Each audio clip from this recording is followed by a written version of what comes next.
Give me more biological nature. Nothing short of a new place to find it. Born and raised in the state of disaster. Oh no, oh no. Where'd you learn to walk like that? You do it in a straight line, eyes closed. Or do you wanna talk like that? You're using all the wrong words, don't you know? They don't even know. Ooh,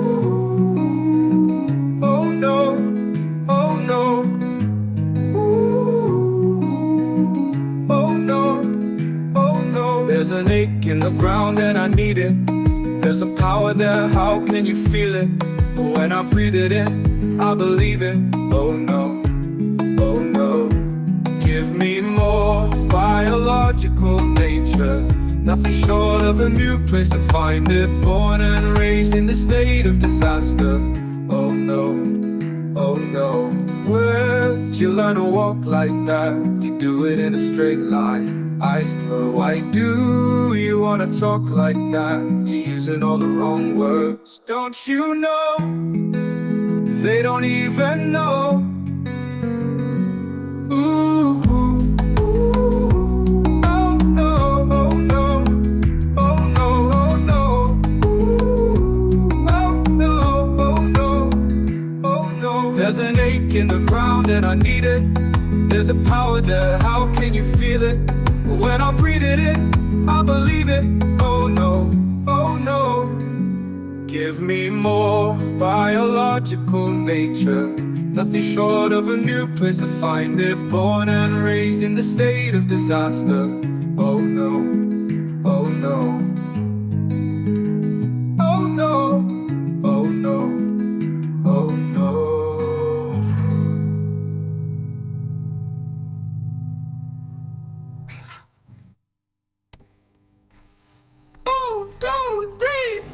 To more biological nature. Nothing short of a new place to find it.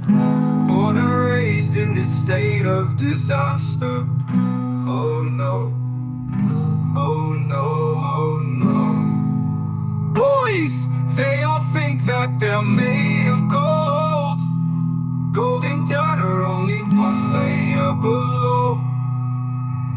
Give me more biological nature. Nothing short of a new place to find it.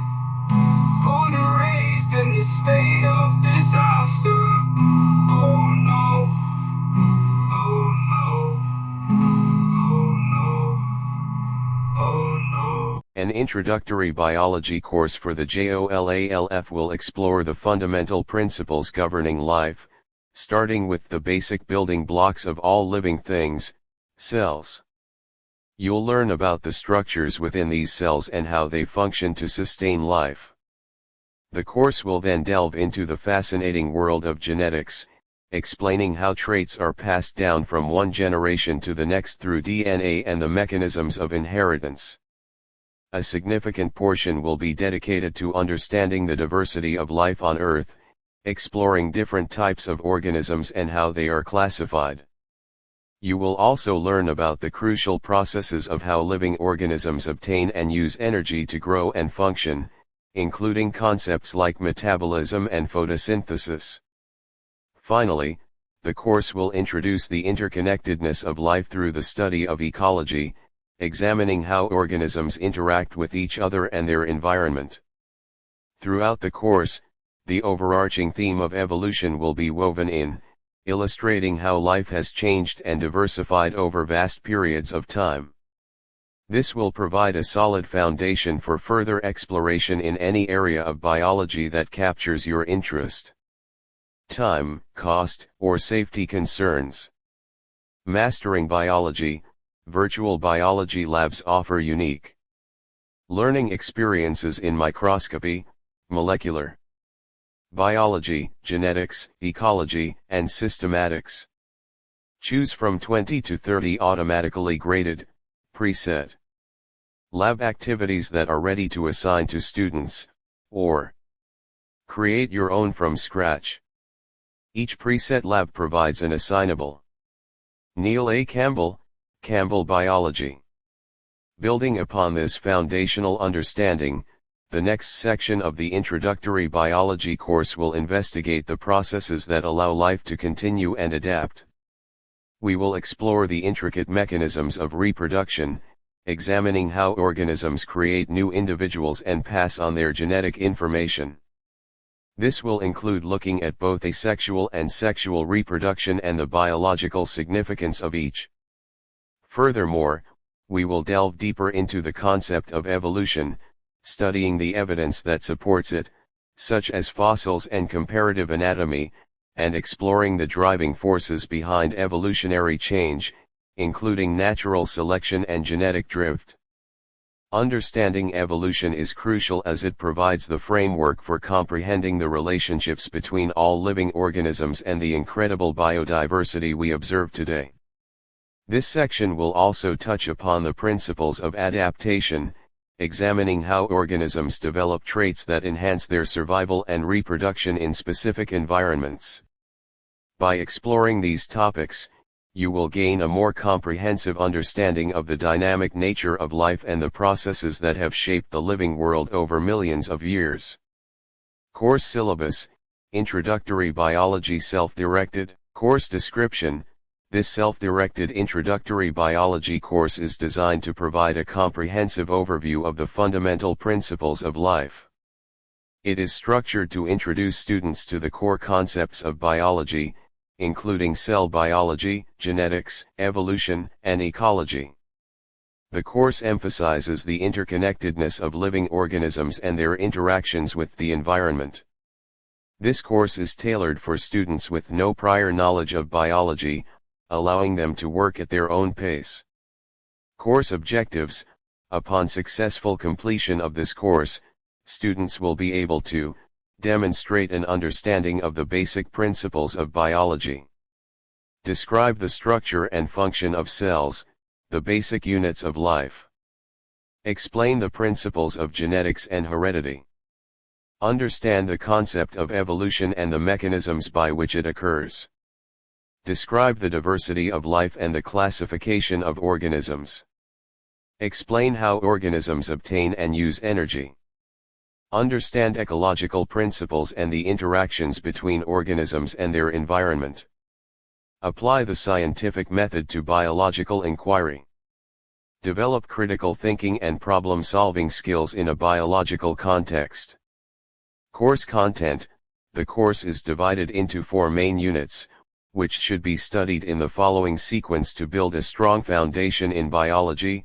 Unit 1, Introduction to Biology and the Cell. What is biology? The nature of science and life. The chemical basis of life, atoms, molecules, and water. Biological macromolecules, carbohydrates, lipids, proteins, and nucleic acids. Cell structure and function, prokaryotic and eukaryotic cells. Unit 2, Genetics. Cell division, mitosis and meiosis. Basic principles of heredity. DNA structure and replication. Gene expression, transcription and translation. Unit 3, Evolution and diversity. Evolution, history, evidence, and mechanisms. Natural selection and adaptation. Speciation and the history of life. Biodiversity, classification and phylogeny. Unit 4, Energy and ecology. Energy flow in ecosystems, photosynthesis and cellular respiration. Ecology, populations, communities, and ecosystems. Assessment, final project presentation, a culminating project to demonstrate in-depth understanding of a specific topic. Textbook, Campbell Biology or similar introductory biology textbook. Our modern lives are very different from those of early humans, who hunted and gathered to survive. Their reverence for the natural world is evident in the early murals of wildlife they painted on cave walls and in the stylized visions of life they sculpted from bone and ivory.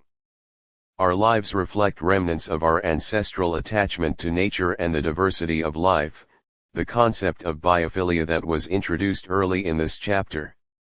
We evolved in natural environments rich in biodiversity, and we still have a biophilia for such settings. Indeed, our biophilia may be innate, an evolutionary product of natural selection acting on a brainy species whose survival depended on a close connection to the environment and a practical appreciation of plants and animals. Our appreciation of life guides the field of biology today. We celebrate life by deciphering the genetic code that makes each species unique. We embrace life by using fossils and DNA to chronicle evolution through time. We preserve life through our efforts to classify and protect the millions of species on Earth. We respect life by using nature responsibly and reverently to improve human welfare. Biology is the scientific expression of our desire to know nature. We are most likely to protect what we appreciate, and we are mostly likely to appreciate what we understand. By learning about the processes and diversity of life, we also become more aware of ourselves and our place in the biosphere. We hope this text has served you well in this lifelong adventure. Neil A. Campbell, Biology. The initial section of an introductory biology course, often titled What is Biology? The Nature of Science and Life, tends to be more extensive because it lays the crucial groundwork for understanding the entire field of biology. It begins by defining biology itself, explaining that it is the scientific study of life, and then branching out to introduce the diverse areas within biology, such as molecular biology, ecology, and genetics, to showcase the vast scope of this scientific discipline. Furthermore, this section emphasizes the importance of studying biology, highlighting its relevance to our health, the environment, and technological advancements, thus motivating students to engage with the subject matter. A significant portion of this initial exploration delves into the nature of science itself. It clarifies what science is as a systematic method of inquiry based on evidence and logic, distinguishing it from other ways of knowing. The scientific method is thoroughly explained, outlining the steps involved in making observations, forming testable hypotheses, conducting experiments, analyzing data, and drawing conclusions. The crucial difference between a scientific hypothesis, a well-supported scientific theory, and a descriptive scientific law is also addressed to prevent common misunderstandings about the strength and nature of scientific explanations. Additionally, the limitations of science are often discussed to provide a balanced perspective on what scientific inquiry can and cannot address. Finally, this foundational unit explores the concept of life itself. It revisits and expands upon the basic characteristics that define living organisms, such as their organized structure, their ability to process energy through metabolism, their capacity for growth and reproduction, their responsiveness to the environment, and their potential to adapt and evolve over time. The hierarchical organization of life, from the smallest molecules to the vast biosphere, is often introduced to provide a framework for understanding the complexity of living systems. Concepts like homeostasis, the maintenance of a stable internal environment, and sometimes even the idea of biophilia, our innate connection to the living world, are discussed to provide a comprehensive introduction to the fundamental principles that govern all living things. Because this initial section introduces core definitions, scientific methodology, and the basic characteristics of life, it naturally requires more detailed explanation to establish a solid foundation for the more specific topics that will follow in the course. The section The Chemical Basis of Life, Atoms, Molecules, and Water in an introductory biology course is fundamental and often requires a detailed explanation because it bridges the gap between the basic principles of chemistry and the complex processes of life. It establishes the essential chemical vocabulary and concepts necessary to understand all subsequent biological topics. Here's why this section tends to be substantial. 1. Introducing the fundamental building blocks, atoms and molecules. Atoms, This part introduces the basic units of matter, atoms, and their subatomic particles, protons, neutrons, and electrons. It explains how the arrangement of these particles determines the properties of different elements. Understanding atomic structure is crucial for comprehending how elements interact to form molecules. Point 1. Elements important for life. The section highlights the key elements that are prevalent in living organisms, such as carbon, hydrogen, oxygen, nitrogen, phosphorus, and sulfur, often remembered with the acronym KNOPS. Point 2. It explains why these elements are particularly suited for forming the molecules of life due to their bonding properties. Chemical bonds. This is a critical concept, explaining how atoms interact and combine to form molecules. Point 3. Different types of chemical bonds are discussed, including covalent bonds, the sharing of electrons between atoms, which forms strong and stable bonds essential for the backbone of biological molecules. Point 4. The concepts of polar and nonpolar covalent bonds are introduced, as the unequal sharing of electrons in polar bonds leads to important properties in molecules like water. Point 5.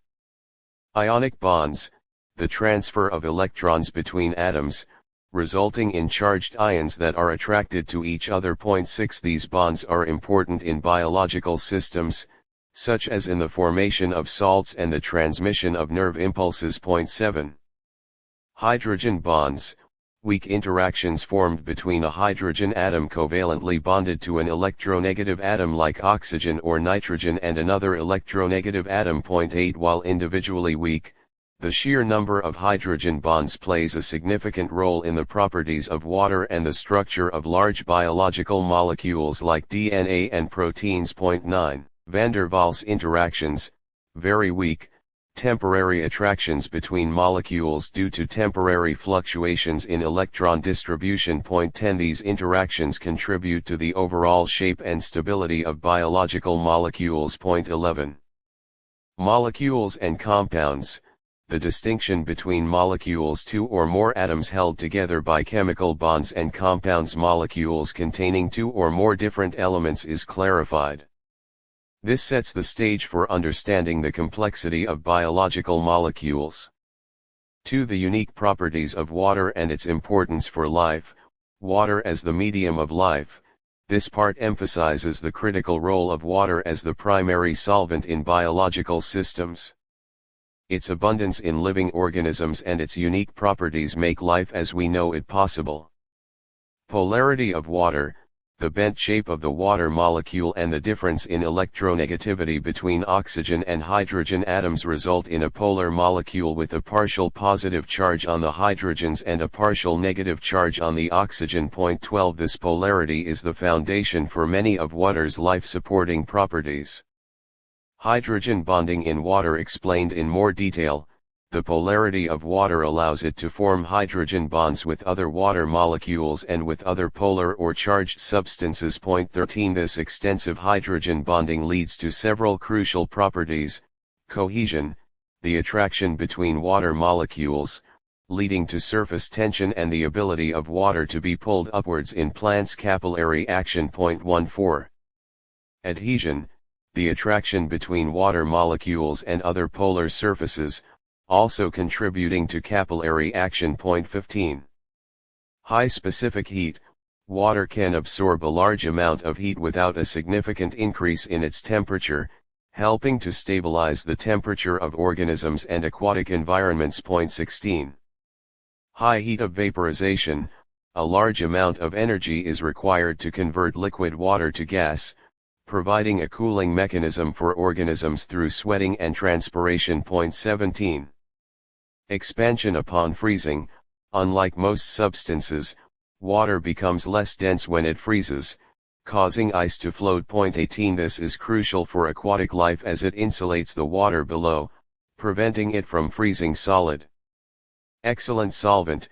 Water's polarity allows it to dissolve many ionic and polar substances, making it an ideal medium for transporting nutrients and removing waste within organisms and throughout ecosystems. Point 19. Acids, bases, and pH. This section often introduces the concepts of acid substances that release hydrogen ions in solution, bases substances that accept hydrogen ions or release hydroxide ions in solution, and the pH scale, which measures the acidity or alkalinity of a solution. Understanding pH is vital because the activity of many biological molecules, especially enzymes, is highly sensitive to the hydrogen ion concentration. 20 buffers, which help maintain a stable pH, are also usually discussed. In essence, the chemical basis of life, atoms, molecules, and water is a foundational section that equips students with the necessary chemical understanding to delve into the complexities of biological molecules, cellular structures, and life processes in subsequent units. Without a solid grasp of these fundamental chemical principles, it would be difficult to comprehend how biological systems function at a molecular level. The section Biological Macromolecules, Carbohydrates, Lipids, Proteins, and Nucleic Acids is a cornerstone of introductory biology and typically requires significant explanation because these four classes of molecules are the fundamental building blocks of all living organisms and are responsible for a vast array of structures and functions within cells. Understanding their structure dictates their function, and this section lays the groundwork for comprehending everything from energy storage to genetic information. Here's a breakdown of why this topic demands detailed attention. 1. Introducing the concept of polymers and monomers, macromolecules as polymers.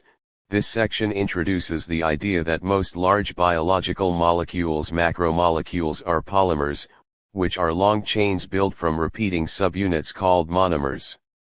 Understanding this basic structural principle provides a unifying theme for all four classes of macromolecules.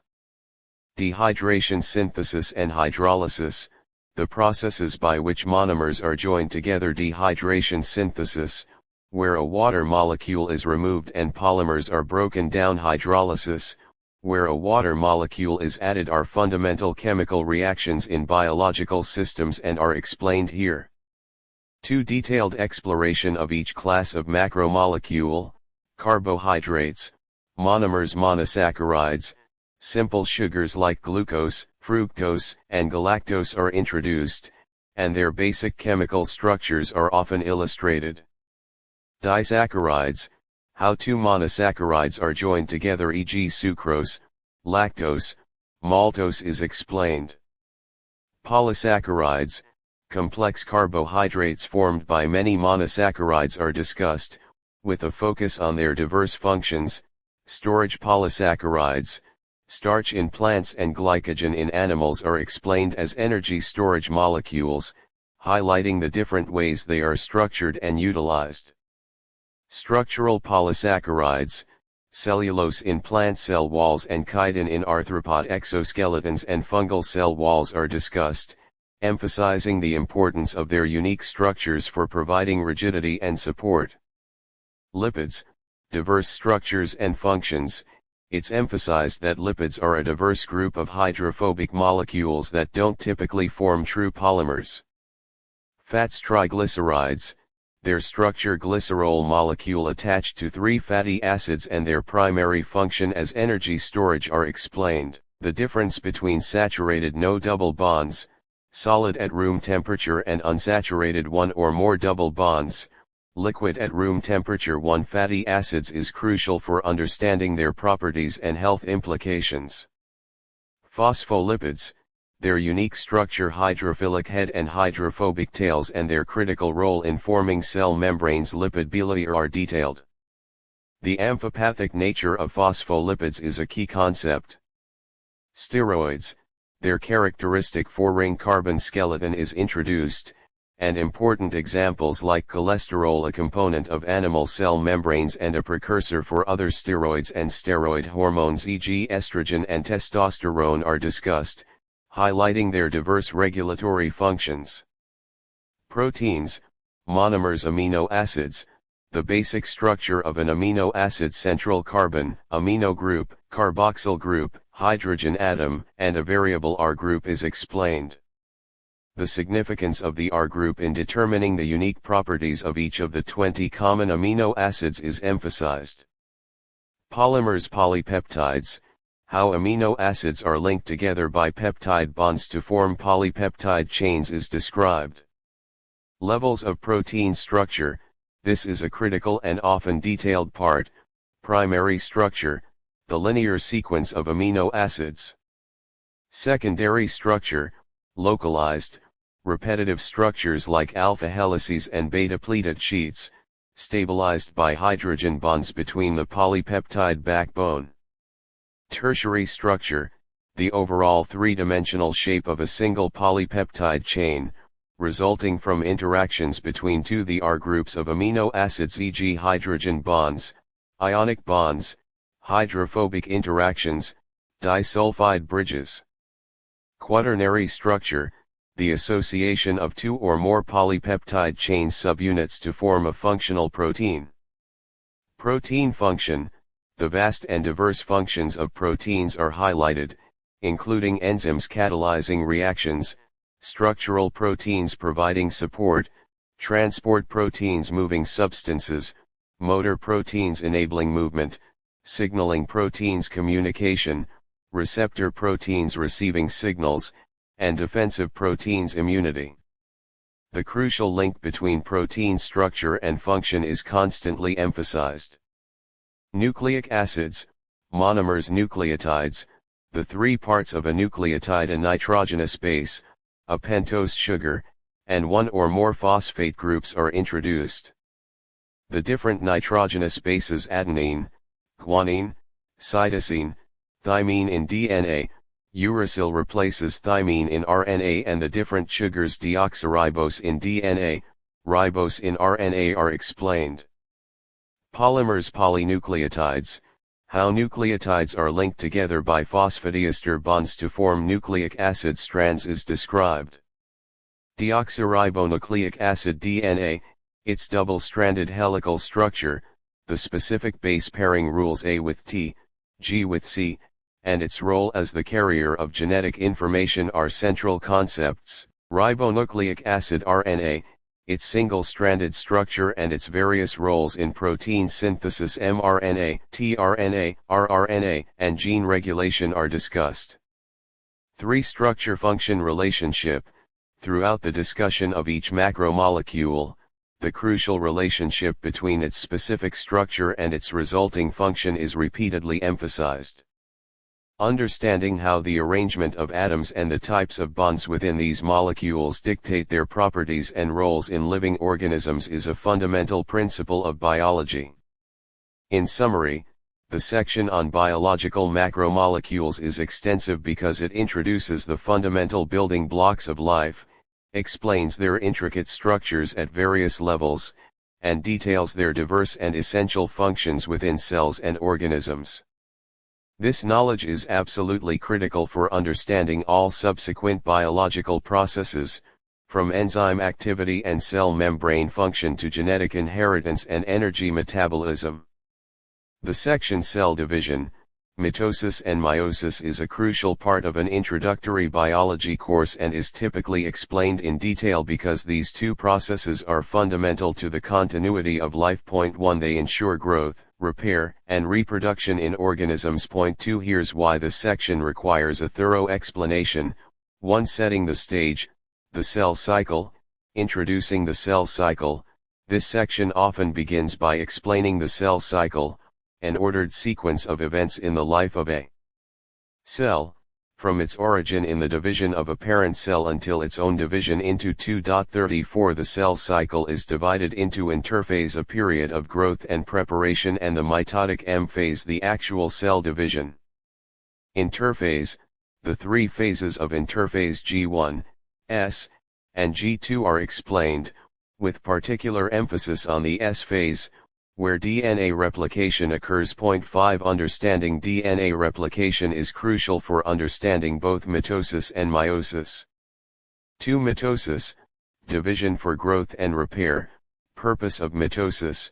Mitosis is explained as the process of nuclear division that results in two daughter cells, each having the same number and kind of chromosomes as the parent nucleus. 6 Its 7 role in growth, repair, and asexual reproduction is highlighted. Phases of mitosis. Each phase of mitosis is described in detail.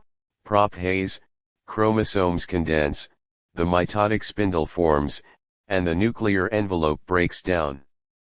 Prometaphase, the spindle microtubules attach to the kinetochores of the chromosomes.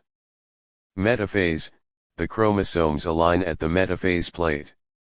Anaphase, the sister chromatids separate and move to opposite ends of the cell. Telophase, the chromosomes arrive at opposite ends of the cell, the nuclear envelope reforms, and the chromosomes decondense. Cytokinesis, the division of the cytoplasm, which typically occurs concurrently with telophase, is explained. The mechanisms of cytokinesis differ in animal cells: cleavage furrow and plant cells cell plate formation. Result of mitosis. The outcome of mitosis, 2 genetically identical daughter cells, is emphasized. 3 Meiosis, division for sexual reproduction. Purpose of meiosis. Meiosis is introduced as the specialized type of cell division that reduces the chromosome number by half, creating haploid cells. 8 Its essential role in sexual reproduction and the generation of genetic diversity is highlighted. Meiosis I and Meiosis II. Meiosis is divided into 2 successive divisions, each with phases similar to mitosis 9. Meiosis I, prophase I. This is a complex phase where homologous chromosomes pair up, synapsis and crossing over occurs, exchanging genetic material. This process is a major source of genetic variation. Metaphase I, homologous pairs align at the metaphase plate. 10. Anaphase I, homologous chromosomes separate, sister chromatids remain together. Telophase I and cytokinesis, 2 haploid cells are formed, each chromosome still has 2 sister chromatids. 11. Meiosis II, prophase II, metaphase II, anaphase II, telophase II, and cytokinesis. These phases are similar to mitosis, resulting in the separation of sister chromatids. 12. Result of meiosis. The outcome of meiosis, 4 genetically unique haploid cells, is emphasized. 13. Genetic variation. The importance of meiosis in generating genetic variation is stressed, including crossing over, the exchange of genetic material between homologous chromosomes during prophase I, independent assortment, the random orientation of homologous pairs during metaphase I, random fertilization, the combination of genetically unique sperm and egg during fertilization. 14. For comparing mitosis and meiosis, the key differences between mitosis and meiosis are summarized and compared, including chromosome number, the number of cell divisions, the outcome in terms of daughter cells, and the role in the organism. 5 Errors in cell division. The consequences of errors in mitosis and meiosis, such as non-disjunction, failure of chromosomes to separate properly, are discussed. 15 This can lead to cells with abnormal chromosome numbers, which can cause genetic disorders, e.g. Down syndrome. In summary, the section on cell division is extensive because it explains the 2 fundamental processes that underlie the continuity of life. Mitosis ensures growth and repair by producing genetically identical cells, while meiosis generates genetic diversity for sexual reproduction. 16 Understanding the phases, mechanisms, and outcomes of both mitosis and meiosis is crucial for comprehending genetics, inheritance, and evolution. The section Basic Principles of Heredity is a cornerstone of introductory biology, often requiring detailed explanation because it introduces the fundamental rules governing how traits are passed from one generation to the next. It lays the groundwork for understanding genetics and evolution. Here's why this section is typically substantial. 1. Introducing Gregor Mendel and his work. Mendel's experiments. The work of Gregor Mendel, often called the father of genetics, is usually the starting point. His experiments with pea plants and his meticulous record-keeping are explained. The importance of his controlled experiments, focusing on observable traits with distinct variations, is highlighted.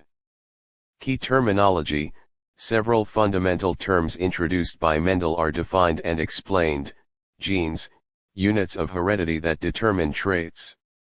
Alleles, alternative versions of a gene. Dominant and recessive alleles, how one allele can mask the effect of another. Homozygous and heterozygous, having two identical or two different alleles for a trait. Genotype and phenotype, the genetic makeup and the observable characteristics of an organism. To Mendel's laws of inheritance, law of segregation, this law states that the two alleles for a heritable character separate during gamete formation and end up in different gametes. The one process of meiosis I, where homologous chromosomes separate, provides the biological basis for this law. This concept is often illustrated using Punnett squares to predict the outcomes of monohybrid crosses involving a single trait. Law of independent assortment, this law states that each pair of alleles segregates independently of other pairs of alleles during two gamete formation. This applies to genes located on different chromosomes. The random orientation of homologous chromosome pairs during metaphase I of meiosis provides the biological basis for this law. This concept is often illustrated using Punnett squares to predict the outcomes of dihybrid crosses involving two traits. 3. Extending Mendelian genetics, beyond simple dominance. The section often expands beyond simple dominant recessive relationships to include more complex inheritance patterns. Incomplete dominance, when the heterozygous phenotype is intermediate between the two homozygous phenotypes, e.g. pink flowers from red and white parents. Codominance, when both alleles are expressed in the heterozygous phenotype, e.g. of blood type. Multiple alleles, when a gene has more than two alleles in a population, e.g. ABO blood types. Pleiotropy, the ability of a single gene to affect multiple phenotypic characters, e.g. the gene responsible for cystic fibrosis affects multiple organ systems. Polygenic inheritance, when multiple genes contribute to a single phenotypic character, often resulting in a continuous range of phenotypes, e.g. human height, skin color. Environmental influences on phenotype. The interaction between genotype and environment in shaping the phenotype is often discussed, e.g. the effect of nutrition on height. 4. Human genetics and pedigrees. Introduction to human genetic disorders. Basic examples of human genetic disorders caused by single genes, e.g. cystic fibrosis, sickle cell anemia, Huntington's disease, are often introduced to illustrate the principles of heredity in humans. Pedigree analysis. The use of family history diagrams, pedigrees, to track the inheritance of genetic traits and disorders is explained. Students learn how to interpret pedigree symbols and deduce patterns of inheritance, e.g. autosomal dominant, autosomal recessive, sex-linked. 5. The chromosomal basis of inheritance, connecting Mendelian genetics to chromosomes. This part explicitly links Mendel's abstract factors, genes, to the physical structures of chromosomes. The behavior of chromosomes during meiosis provides the physical basis for Mendel's laws of segregation and independent assortment. Sex chromosomes and sex-linked inheritance. The concept of sex chromosomes, e.g. X and Y in humans, and how genes located on these chromosomes, sex-linked genes, exhibit unique inheritance patterns is explained. Examples of sex-linked traits, e.g. color blindness, hemophilia, are often used. In summary, the section on the basic principles of heredity is detailed because it introduces the fundamental concepts and laws that govern the transmission of traits. It builds from Mendel's foundational work to more complex inheritance patterns and connects these principles to the behavior of chromosomes during meiosis.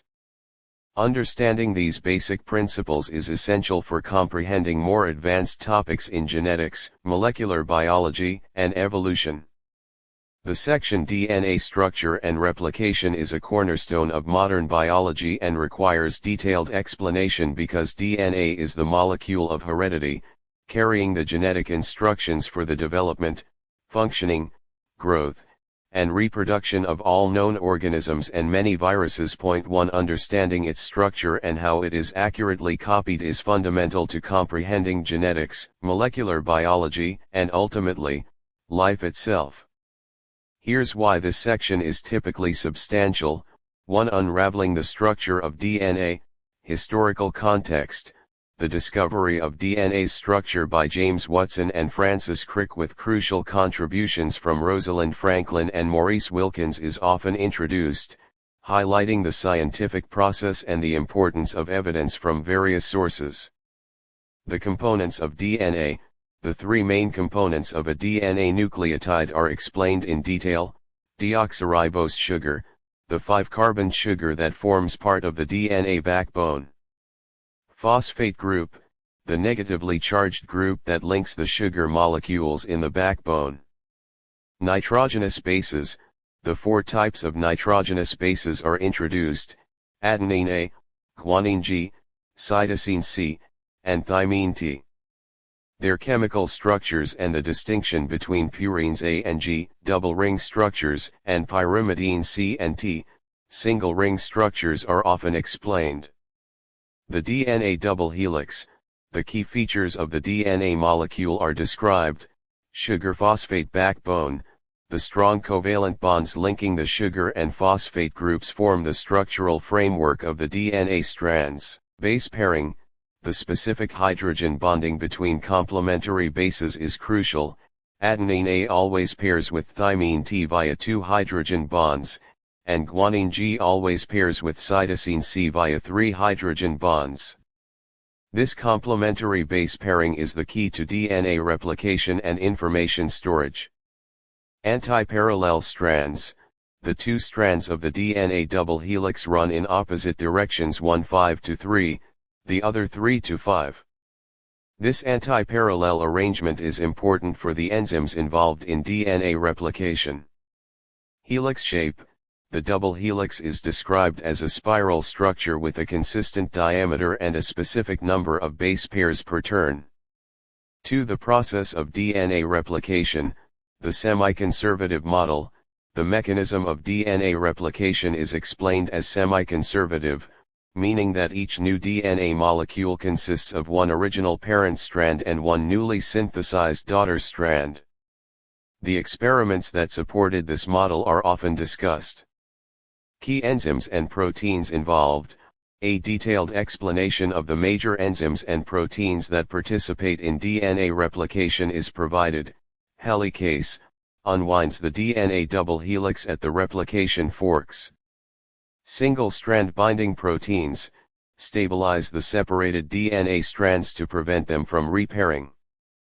Primase synthesizes short RNA primers that provide a 3' for DNA polymerase to start adding nucleotides. DNA polymerase, the main enzyme that adds nucleotides to the growing daughter strand, following the base pairing rules. Different types of DNA polymerases with specialized functions, e.g. proofreading, are often introduced. Ligase joins the Okazaki fragments, short stretches of DNA synthesized on the lagging strand, into a continuous strand. Topoisomerase relieves the strain caused by the unwinding of DNA by breaking and rejoining DNA strands. Leading and lagging strands. The antiparallel nature of DNA and the unidirectional activity of DNA polymerase adding nucleotides only to the 3' necessitate different mechanisms for synthesizing the 2 daughter strands. Leading strand, synthesized continuously in the 5 to 3 direction towards the replication fork. Lagging strand, synthesized discontinuously 2 in short fragments, Okazaki fragments, in the 5 to 3 direction away from the replication fork, which are later joined by DNA ligase. Origin of replication. The specific sites on the DNA molecule where replication begins are explained. Eukaryotic chromosomes have multiple origins of replication to speed up the process. Proofreading and repair mechanisms. The importance of accuracy in DNA replication is emphasized, and the proofreading activity of DNA polymerase and other DNA repair mechanisms that correct errors are discussed. This ensures the fidelity of genetic information transfer. Telomeres and telomerase, the special structures at the ends of eukaryotic chromosomes. Telomeres and the enzyme telomerase that helps to maintain their length during DNA replication are often explained, especially in the context of aging and cancer. In summary, the section on DNA structure and replication is detailed because it delves into the intricate molecular architecture of the molecule that carries the blueprint of life and explains the complex enzymatic machinery that precisely copies this information. Understanding these processes is fundamental to comprehending how genetic information is stored, maintained, and passed on to new generations of cells and organisms. It forms the basis for understanding gene expression, mutation, and many other key biological concepts. The section Gene Expression, Transcription and Translation is a central dogma in molecular biology and requires detailed explanation because it describes the fundamental processes by which the genetic information encoded in DNA is used to create functional products, primarily proteins. Understanding these processes is crucial for comprehending how genes control the characteristics and activities of living cells and organisms. Here's why this section is typically substantial. 1. The central dogma, introduction of the concept. The flow of genetic information from DNA to RNA to protein is often introduced as the central dogma of molecular biology. While there are exceptions like reverse transcription in viruses, this pathway is the primary mechanism of gene expression in most organisms. 2. Transcription, from DNA to RNA, purpose of transcription, the process of transcription, where the information in a specific segment of DNA a gene is copied into a complementary RNA molecule, is explained. The need for RNA as an intermediary between DNA housed in the nucleus in eukaryotes and the protein synthesis machinery ribosomes in the cytoplasm is highlighted. RNA structure, the structure of RNA is compared to DNA, emphasizing the key differences: sugar, ribose instead of deoxyribose. Bases, uracil U replaces thymine T, pairing with adenine A. Strand structure, RNA is typically single-stranded, although it can fold into complex three-dimensional shapes. Types of RNA, the main types of RNA involved in gene expression are introduced. Messenger RNA mRNA, carries the genetic information from DNA to the ribosomes. Transfer RNA tRNA, acts as an adapter molecule, bringing specific amino acids to the ribosome based on the mRNA sequence. Ribosomal RNA rRNA, a structural and catalytic component of ribosomes. The process of transcription, the steps of transcription are explained in detail. Initiation, RNA polymerase binds to a specific region of DNA called the promoter, signaling the start of a gene. In eukaryotes, transcription factors play a crucial role in mediating the binding of RNA polymerase. Elongation, RNA polymerase unwinds the DNA double helix and moves along the template strand, synthesizing a complementary RNA molecule by adding RNA nucleotides. The RNA molecule is synthesized in the 5-3 direction. Termination, RNA polymerase reaches a termination sequence in the DNA, signaling the end of transcription. The RNA molecule is released from the DNA template. RNA processing in eukaryotes, this is a significant difference from prokaryotes and is usually explained in detail. RNA splicing, introns non-coding regions are removed from the pre-mRNA, and exons coding regions are joined together to form the mature 1-mRNA. Spliceosomes, the molecular complexes that carry out splicing, are often described. 5-cap, a modified guanine nucleotide is added to the 5' end of the pre-mRNA, which helps in ribosome binding and protects the mRNA from degradation. Poly-A tail, a string of adenine nucleotides is added to the 3' end of the pre-mRNA, which also helps in stability and translation. 3. Translation, from RNA to protein. Purpose of translation, the process of translation, where the sequence of nucleotides in mRNA is used to assemble a chain of amino acids, a polypeptide, is explained. Ribosomes, the structure and function of ribosomes, the protein synthesis machinery, are detailed. Ribosomes are composed of rRNA and proteins and have binding sites for mRNA and tRNA. The difference between free and bound ribosomes on the endoplasmic reticulum is often discussed in the context of protein targeting. Transfer RNA-tRNA, the structure of tRNA, including the anticodon which base pairs with the mRNA codon and the amino acid attachment site, is crucial to explain its role as an adapter. The concept of J.O.L.A.L base pairing is sometimes introduced. The genetic code, the triplet code codons in mRNA, where each 3 nucleotide sequence specifies a particular amino acid or a start or stop signal, is explained. The redundancy multiple codons for the same amino acid and universality of the genetic code are often highlighted. The process of translation, the steps of translation are explained in detail. Initiation, the ribosome binds to the mRNA and a specific initiator tRNA carrying methionine or formylmethionine binds to the start codon OG.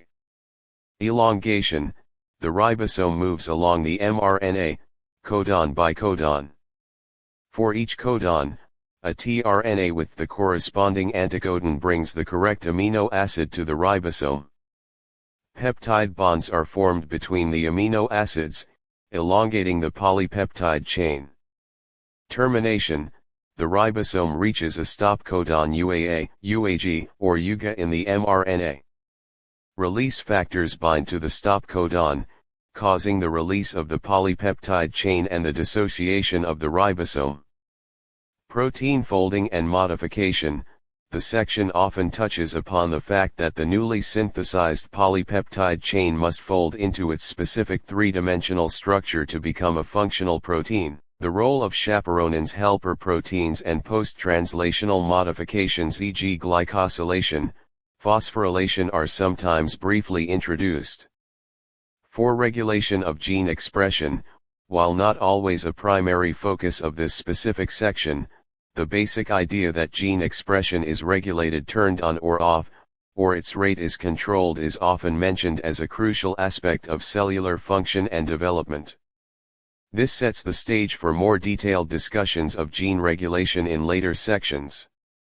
In summary, the section on gene expression is extensive because it describes the intricate molecular mechanisms by which the information encoded in DNA is ultimately translated into the functional molecules of the cell, proteins. Understanding transcription and translation involves grasping the roles of different types of RNA, the complex machinery of ribosomes, the genetic code, and the precise steps involved in converting a nucleotide sequence into an amino acid sequence. This knowledge is fundamental to understanding how genes determine traits and how cells function and interact. The section Evolution, History, Evidence, and Mechanisms is a foundational pillar of modern biology and typically requires a comprehensive explanation because it provides the overarching framework for understanding the diversity and unity of life on Earth. It explains how life has changed over vast periods and the processes driving these changes. Point 1. Here's why this section is usually substantial. 1. History of evolutionary thought, pre-Darwinian ideas.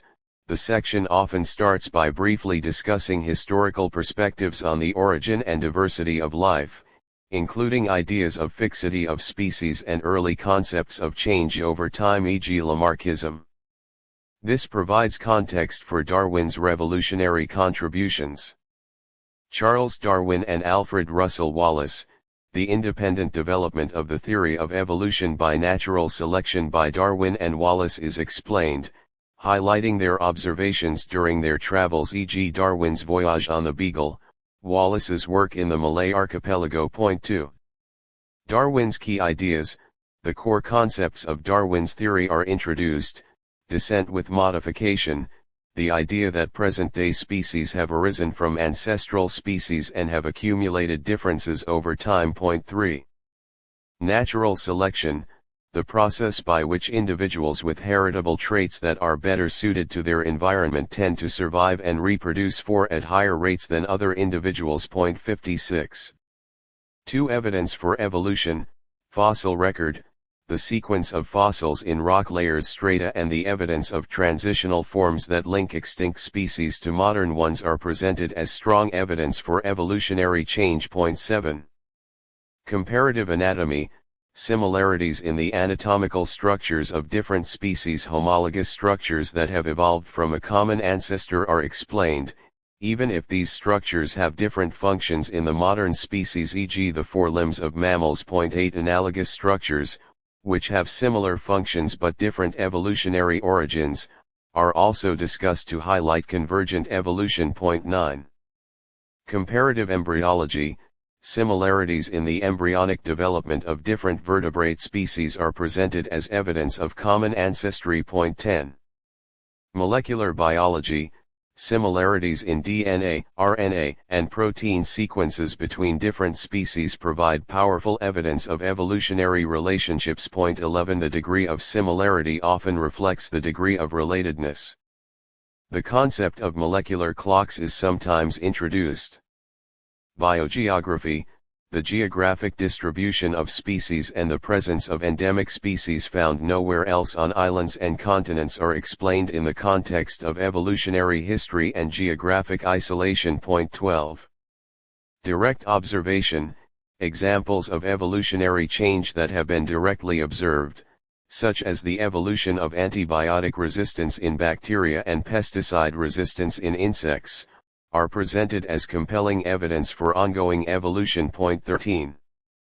3 mechanisms of evolution, natural selection explained in more detail. The 3 main conditions for natural selection are emphasized: variation, individuals within a population must vary in their heritable traits. Point 14. Inheritance, these traits must be passed on from parents to offspring. Differential survival and reproduction, individuals with certain heritable traits must survive and reproduce at higher rates than others because of those traits. Point 15. Adaptation, the concept of adaptation, where populations evolve traits that enhance their survival and reproduction in their specific environments, is explained as the outcome of natural selection. Point 16.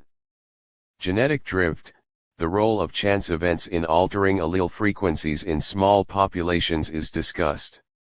2 important types of genetic drift are often explained: bottleneck effect, a sudden reduction in population size due to a chance event can lead to a loss of genetic diversity. Point 17. Founder effect, when a small group of individuals colonizes a new habitat, the new population's gene pool may not reflect the diversity of the original population. Point 18. Gene flow, the movement of alleles between populations due to the migration of individuals or the dispersal of gametes, is explained as another mechanism that can alter allele frequencies and introduce genetic variation. Point 19. Mutation, the ultimate source of new genetic variation, is discussed. Point 20. While mutations are often random, they provide the raw material for evolution by natural selection.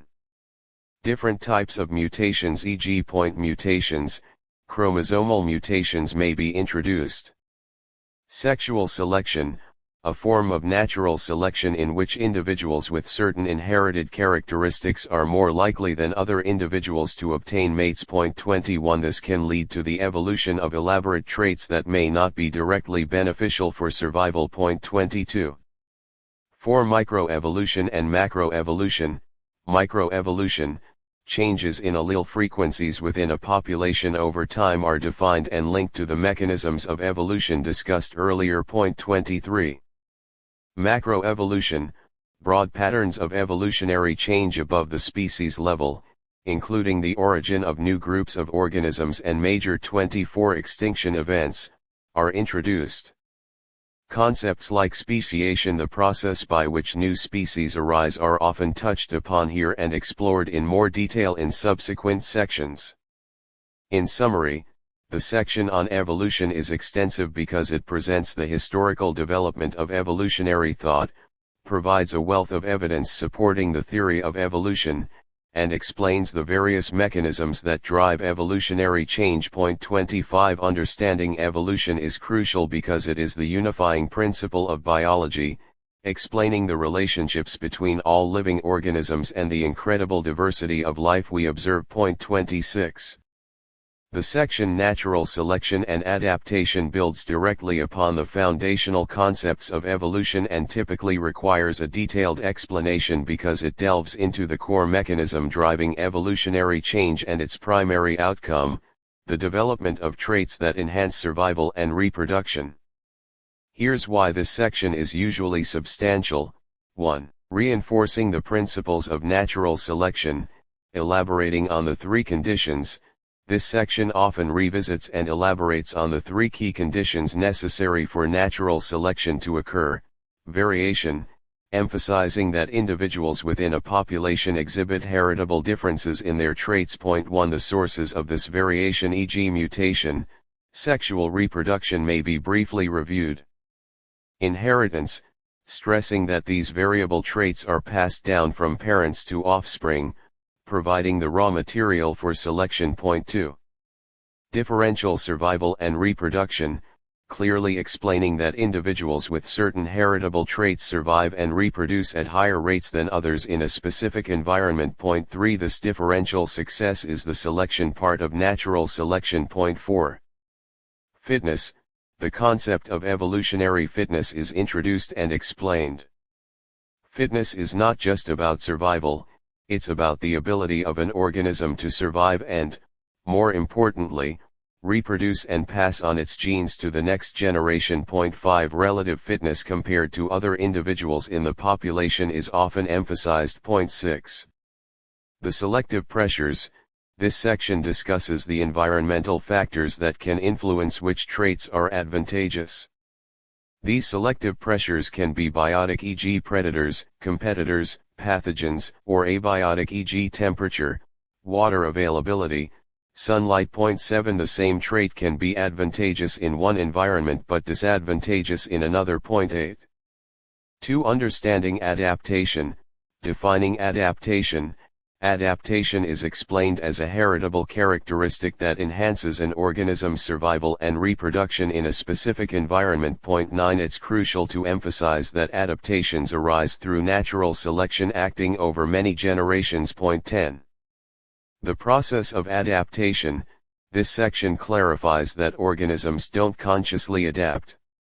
Instead, natural selection acts on the existing variation within a population, favoring individuals with traits that are already better suited to the environment. Point 11. Over time, the frequency of these advantageous traits increases in the population. Point 12. Examples of adaptation. A wide range of examples of adaptations across different organisms and environments are typically provided. Structural adaptations, physical features like camouflage, mimicry, beak shape in birds, fur thickness in mammals. Point 13.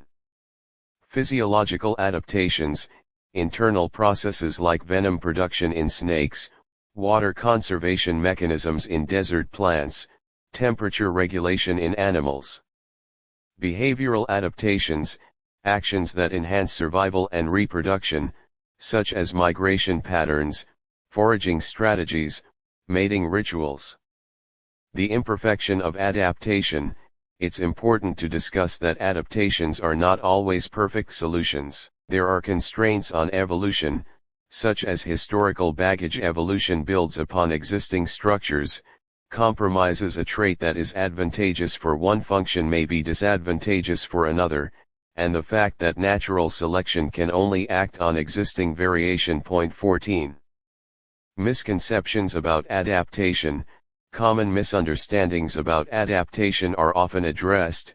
such as the idea that individuals can evolve during their lifetime or that adaptations are always for the good of the species.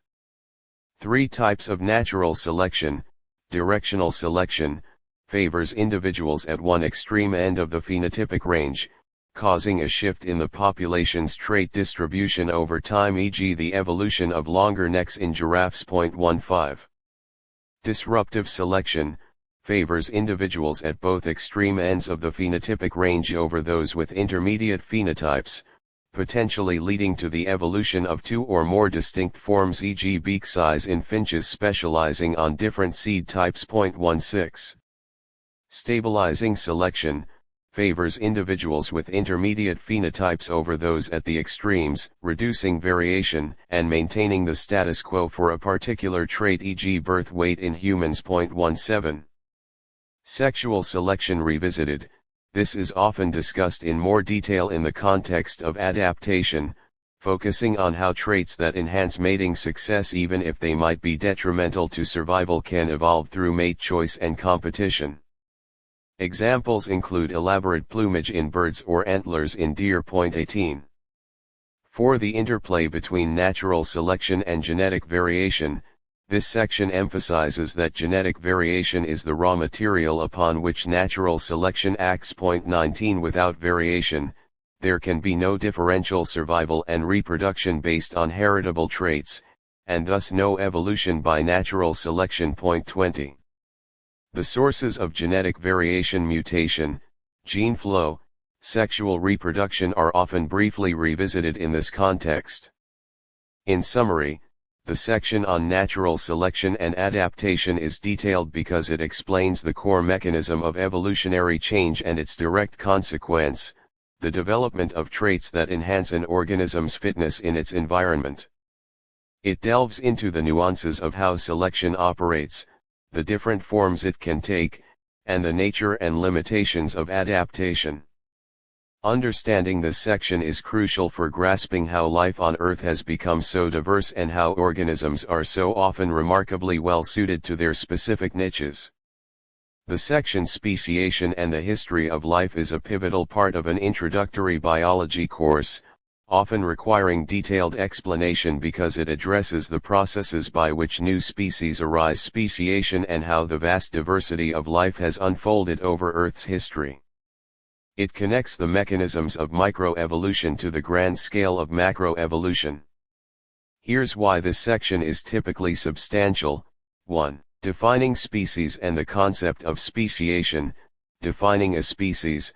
The challenges of defining a species are often discussed.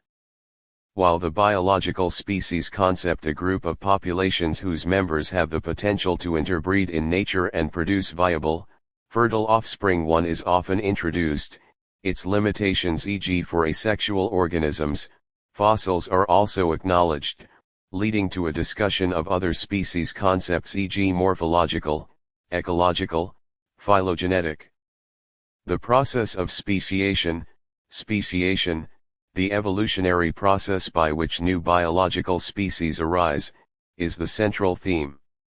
The section explains that speciation typically occurs when gene flow between populations is interrupted, allowing them to diverge genetically over time due to different selective pressures, genetic drift, and mutations. 2 mechanisms of speciation. Allopatric speciation. This is often presented as the most common mode of speciation. It occurs when populations are geographically separated, preventing gene flow. Over time, the isolated populations accumulate different genetic changes, leading to reproductive isolation. Examples like the Galapagos finches or geographic barriers dividing populations are usually discussed. Sympatric speciation. This occurs when speciation happens in geographically overlapping populations.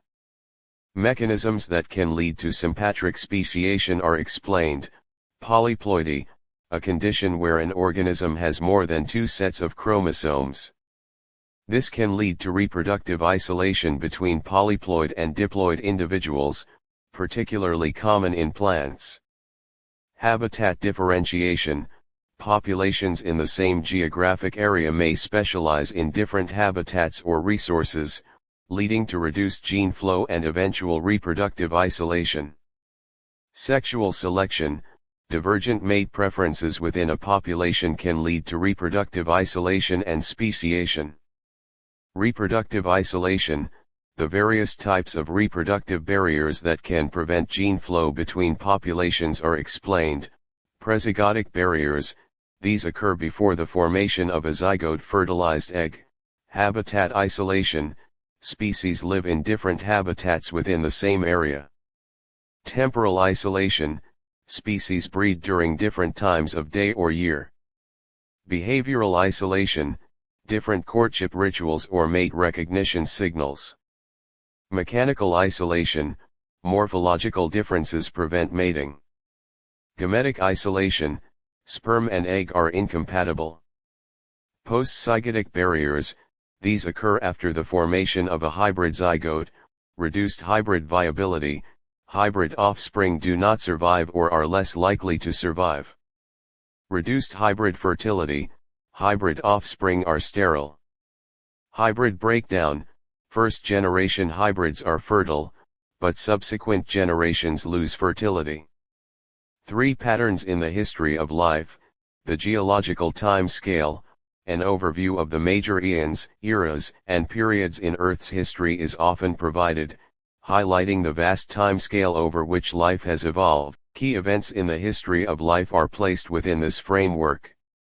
Early life and the origin of eukaryotes, the emergence of the first prokaryotic cells and the subsequent evolution of eukaryotic cells including endosymbiosis are discussed as major milestones.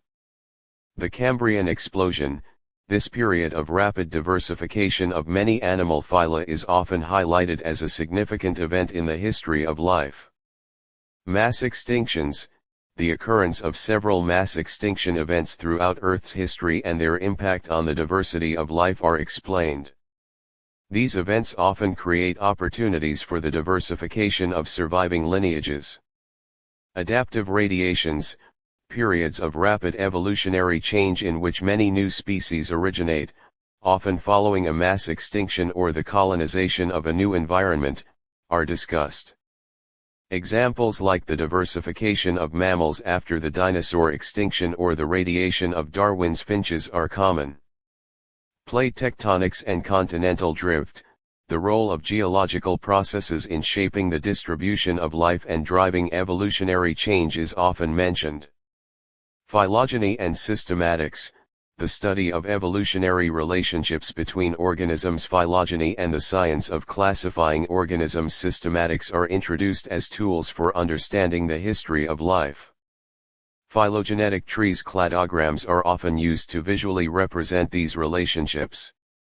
For human evolution often included, depending on the course, a section on the evolutionary history of humans, tracing our lineage from early primates to modern Homo sapiens, may be included as a specific example of speciation and macroevolution. In summary, the section on speciation and the history of life is detailed because it explains how the incredible diversity of life arises through the process of speciation and then places these events within the context of Earth's long history.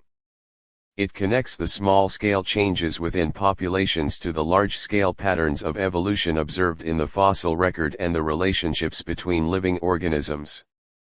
Understanding this section provides a broader perspective on the interconnectedness of life and the dynamic nature of evolution over geological time.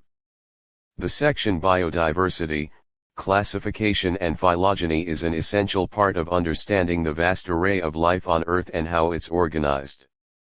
It typically requires detailed explanation because it covers the principles of classifying organisms and how evolutionary relationships are determined. Here's why this section is usually substantial. 1. Defining biodiversity. What is biodiversity? Biodiversity refers to the variety of life on Earth at all its levels, from genes to ecosystems, and 1. The ecological and evolutionary processes that sustain it. Point 2. It's not just about the number of species. Levels of biodiversity, genetic diversity, the variation in genes within a species. Species diversity, the number of different species in an ecosystem or on Earth. Ecosystem diversity, the variety of ecosystems in a given region or on Earth. 2. Classification, organizing life's diversity, the need for classification. With millions of species on Earth, a system is needed to organize and make sense of this diversity. Classification helps us understand the relationships between organisms. Taxonomy, the science of naming and classifying organisms. Linnaean system, the hierarchical system developed by Carl Linnaeus, is the foundation of modern classification. It uses nested categories, taxa, domain, kingdom, phylum, or division, in plants, class, order, family, genus, species. Binomial nomenclature, the two-part naming system genus and species developed by Linnaeus, providing a unique and universal name for each species, e.g. Homo sapiens for humans. Modern revisions, while the Linnaean system is still used, modern classification incorporates evolutionary relationships, not just physical similarities. 3. Phylogeny, understanding evolutionary relationships. Phylogeny, the evolutionary history of a species or group of species. Phylogenetic trees, diagrams that represent the evolutionary relationships among organisms. They show patterns of descent from common ancestors. Reading a phylogenetic tree, the root represents the ancestral lineage, and the tips of the branches represent the descendants. Branching points indicate speciation events. Clades, a group that includes a common ancestor and all its descendants. Systematics, the study of biological diversity and its evolutionary history. It uses data from genetics, morphology, and other sources to construct phylogenetic trees. 4. Connecting classification and phylogeny. Phylogenetic classification, a system that groups organisms based on their evolutionary relationships, reflecting their phylogeny. Using molecular data, DNA, RNA, and protein sequences are used to determine evolutionary relationships. More similar sequences indicate closer relationships. The tree of life, the phylogenetic tree that includes all living things, showing their relationships and common ancestry. 5. Biodiversity and conservation. Understanding biodiversity and its organization is crucial for conservation efforts. Phylogenetic diversity, the evolutionary relationships among species, is considered when prioritizing conservation efforts. In summary, this section explains how we classify the immense diversity of life on Earth and how phylogeny helps us understand the evolutionary relationships between organisms. It emphasizes that modern classification aims to reflect evolutionary history, using tools like phylogenetic trees and molecular data. This knowledge is essential for understanding the interconnectedness of life and for effective conservation strategies. The section Energy Flow in Ecosystems, Photosynthesis and Cellular Respiration is a fundamental pillar of biology, often requiring detailed explanation because it describes the two key processes that drive the flow of energy through the biosphere, sustaining life as we know it. Understanding how energy is captured and utilized is crucial for comprehending everything from individual cell function to global ecosystem dynamics. Here's why this section is typically substantial. 1. The fundamental need for energy. Life requires energy. This section typically begins by emphasizing that all living organisms require a constant input of energy to carry out life processes such as growth, movement, reproduction, and maintaining organization. 1. Ultimate source of energy. The sun is identified as the ultimate source of energy for almost all ecosystems on Earth. 2. 2. Photosynthesis, capturing light energy. Autotrophs and producers, organisms that can capture energy from sunlight or chemicals to produce their own food. Organic molecules are introduced as autotrophs or producers, e.g. plants, algae, some bacteria. 3. The overall equation, the basic chemical equation for photosynthesis is presented and explained. 6CO2 plus 6H2O plus light energy C6H2O6 glucose plus 6O2. This highlights that carbon dioxide and water are used to produce glucose as sugar, a form of chemical energy, and oxygen. Point 4. The two stages of photosynthesis, the process is broken down into two main stages. 5. Light-dependent reactions. Light reactions occur in the thylakoid membranes of chloroplasts. Point 6. Light energy is absorbed by pigments like chlorophyll. Point 7. Water is split photolysis, releasing electrons, protons H, and oxygen O2. Point 8. Light energy is converted into chemical energy in the form of ADP adenosine triphosphate and NADPH nicotinamide adenine dinucleotide phosphate. The 9-electron transport chain and chemiosmosis 10 are explained as the mechanisms for ADP and NADPH production. Light-independent reactions, Calvin cycle or carbon fixation, occur in the stroma of chloroplasts. ADP and NADPH from the light reactions are used to convert carbon dioxide into glucose or other organic molecules. The cycle of carbon fixation, reduction, and regeneration of the starting molecule RUBP is often detailed. Different photosynthetic pathways, variations in photosynthesis, such as C4 and CAM pathways, which have evolved in response to hot and dry environments, may be introduced. Point 11. 3. Cellular respiration, releasing chemical energy, heterotrophs and consumers. Organisms that obtain energy by consuming other organisms are introduced as heterotrophs or consumers, e.g. animals, fungi, many bacteria. Point 12. Autotrophs also undergo cellular respiration. Point 13. The overall equation, the basic chemical equation for aerobic cellular respiration, is presented and explained. C6H2O6 glucose plus 6O2 6CO2 plus 6H2O plus energy ATP. This highlights that glucose and oxygen are used to produce carbon dioxide, water, and energy in the form of ADP. The three main stages of aerobic respiration, the process is broken down into three main stages. 14. Glycolysis occurs in the cytoplasm.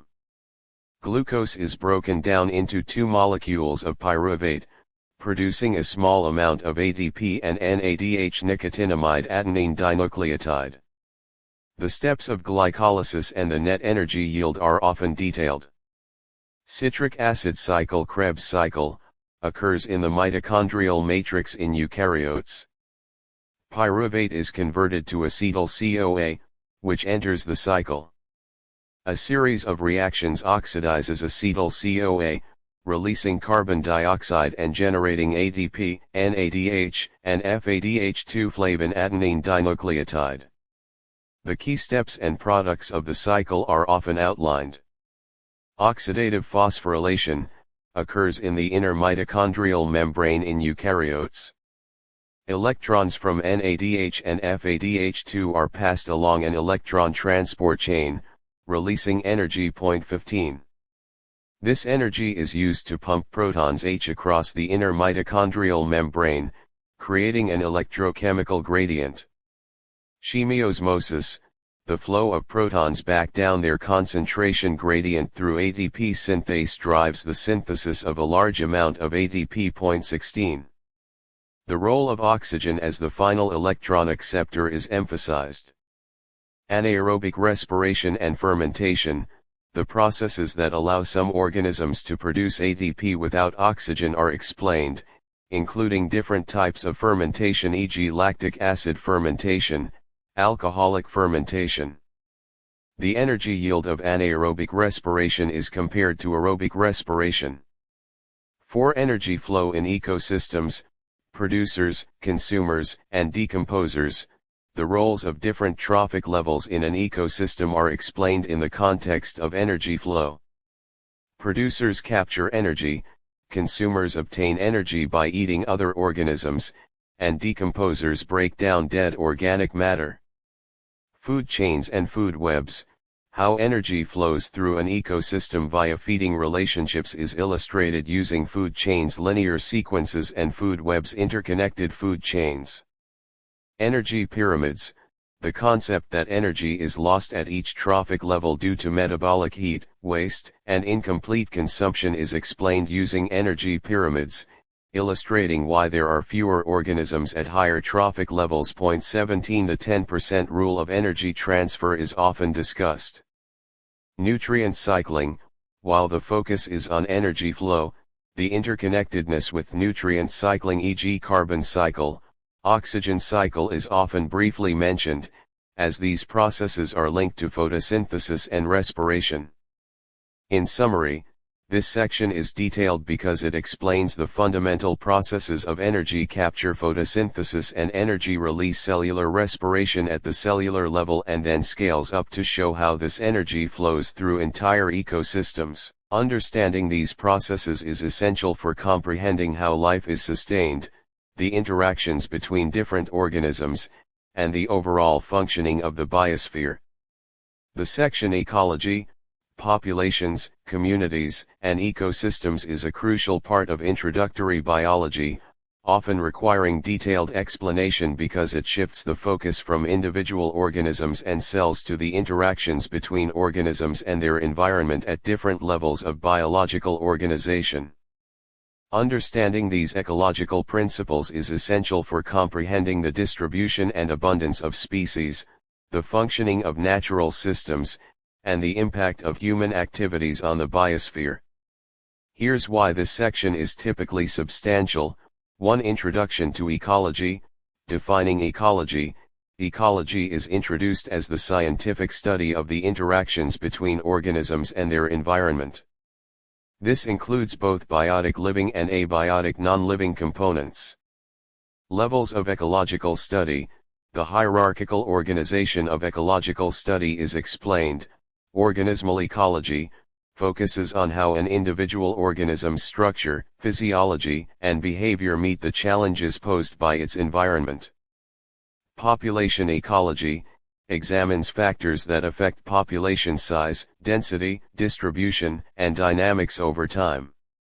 Community ecology studies the interactions between different species living in the same area. Ecosystem ecology focuses on the flow of energy and the cycling of nutrients among the biotic and abiotic components of an ecosystem. Landscape ecology examines the spatial arrangement of ecosystems and how they interact across a larger geographic area. Global ecology studies the functioning of the entire biosphere, including global patterns of climate, distribution of organisms, and large-scale ecological processes. 2. Population ecology, population characteristics. Key characteristics of populations are defined and discussed. Density, the number of individuals per unit area or volume. Dispersion, the pattern of spacing among individuals within the boundaries of the population. 1. Clumped, uniform, random. Population dynamics, factors that influence population size and changes over time are explored. Births and deaths, the primary factors that increase and decrease population size.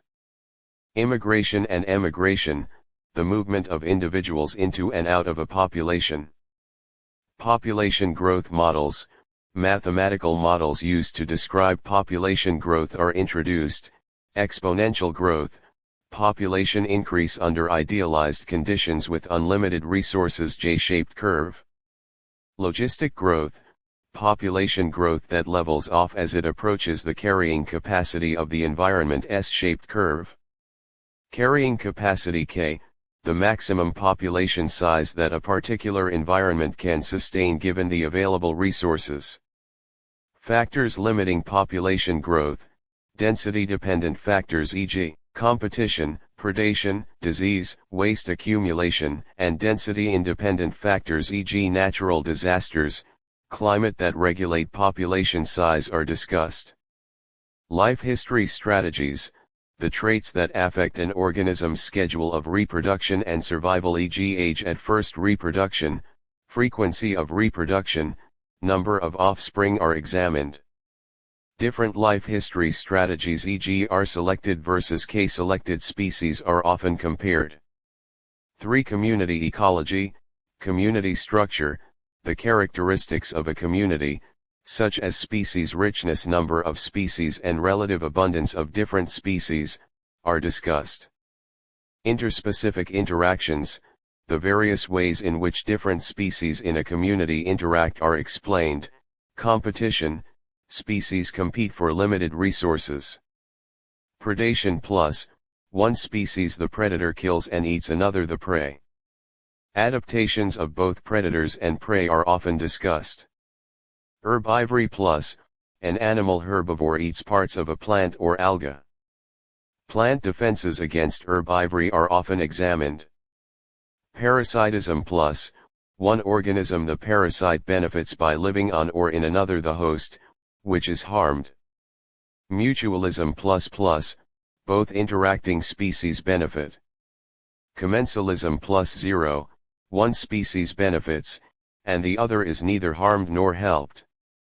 Ecological niches, the role and position of a species in its environment, including all the biotic and abiotic factors it uses. The difference between fundamental and realized niches is often explained. Competitive exclusion principle, the idea that two species competing for the same limiting resources cannot coexist permanently in the same place. Disturbance and succession, the role of natural and human-caused disturbances in shaping communities and the process of ecological succession, the gradual change in species composition over time, are discussed. Primary and secondary succession are often compared. 4. Ecosystem ecology, trophic levels and energy flow revisited in an ecological context, the flow of energy through different trophic levels: producers, primary consumers, secondary consumers, etc. in an ecosystem is examined, often reinforcing the concepts from the energy flow section. Food webs and energy pyramids are discussed again in the context of community structure and ecosystem function. Nutrient cycling, the movement and transformation of essential elements, e.g. carbon, nitrogen, phosphorus, water through biotic and abiotic components of an ecosystem, are explained. The major nutrient cycles are often detailed. Primary production, the amount of light energy converted to chemical energy by autotrophs in an ecosystem during a given time period. Factors affecting primary production are discussed. Ecological efficiency, the percentage of energy transferred from one trophic level to the next, typically around 10%, and its implications for food chain length and biomass at different levels. Ecosystem services, the benefits that humans derive from ecosystems, such as clean air and water, pollination, and climate regulation, are often introduced to highlight the importance of healthy ecosystems. 5. Human impact on ecosystems. This section often concludes by discussing the various ways human activities, e.g. habitat destruction, pollution, climate change, invasive species, are impacting populations, communities, and ecosystems, emphasizing the importance of ecological understanding for addressing environmental challenges. In summary, the section on ecology is detailed because it explores the complex interactions between organisms and their environment at multiple levels of organization. It covers population dynamics, interspecies relationships within communities, the flow of energy and cycling of nutrients in ecosystems, and the significant impact of human activities on these ecological processes. Understanding these principles is crucial for comprehending the natural world and for addressing environmental issues. If the introductory biology course has covered the fundamental principles of life, including cell biology, genetics, evolution, energy, and ecology, a logical next section focusing on biotechnology would likely delve into how humans apply these biological principles for practical purposes. Here's a breakdown of what that section might cover: biotechnology, harnessing life for human benefit. This section would explore the ways in which our understanding of biology can be used to develop new technologies, products, and processes that benefit society. It would build upon the foundational knowledge gained in previous units to illustrate the practical applications of biological concepts. Potential topics within a biotechnology section: Introduction to Biotechnology, defining biotechnology and its interdisciplinary nature: biology, chemistry, engineering, medicine, agriculture. Historical overview of biotechnology from early applications like fermentation to modern genetic engineering. Broad categories of biotechnology, e.g. medical, agricultural, industrial, environmental, ethical, legal, and social implications of biotechnology. Recombinant DNA technology and genetic engineering, the concept of manipulating DNA sequences. Restriction enzymes and DNA ligase, the scissors and glue of molecular biology. Creating recombinant DNA molecules. Vectors, plasmids, viruses for gene cloning. Gene cloning techniques and applications. Genetically modified organisms, GMOs in agriculture, e.g. pest resistance, herbicide tolerance. Gene editing technologies, e.g. CRISPR-Cas9 and their potential applications and ethical considerations.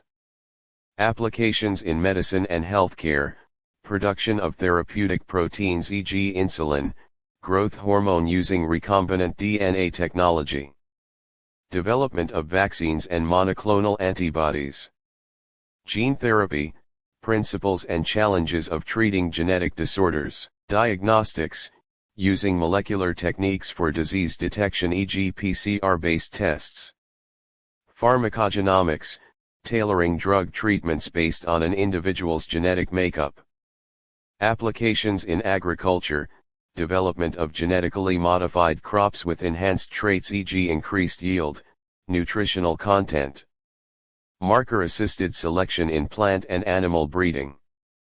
Biopesticides and biofertilizers. Applications in industry, biocatalysis, using enzymes for industrial processes. Production of biofuels, e.g. ethanol, biodiesel. Biomaterials and bioplastics. Applications in environmental biotechnology, bioremediation, using microorganisms to clean up pollutants. Waste management and treatment. Biosensors for environmental monitoring. Forensic biotechnology, DNA fingerprinting and its applications in criminal investigations and paternity testing. This section would likely involve discussions of the scientific principles underlying these technologies, their practical applications, and the ethical considerations associated with their development and use. It would serve as a bridge between the fundamental concepts learned earlier in the course and the exciting and rapidly evolving field of biotechnology. Biology is a science of three dimensions. The first is the study of each species across all levels of biological organization, molecule to cell to organism to population to ecosystem. The second dimension is the diversity of all species in the biosphere. The third dimension is the history of each species in turn, comprising both its genetic evolution and the environmental change that drove the evolution. Biology, by growing in all three dimensions, is progressing toward unification and will continue to do so. E.O. Wilson. Below is a set of final assessment questions designed for the self-directed introductory biology course described in the provided text. These questions align with the course objectives, cover the major units: Introduction to Biology and the Cell, Genetics, Evolution and Diversity, Energy and Ecology, and are structured to assess a comprehensive understanding of the fundamental principles of biology. The questions include a mix of multiple choice, short answer, and essay project-based formats to evaluate knowledge, critical thinking, and application of the scientific method.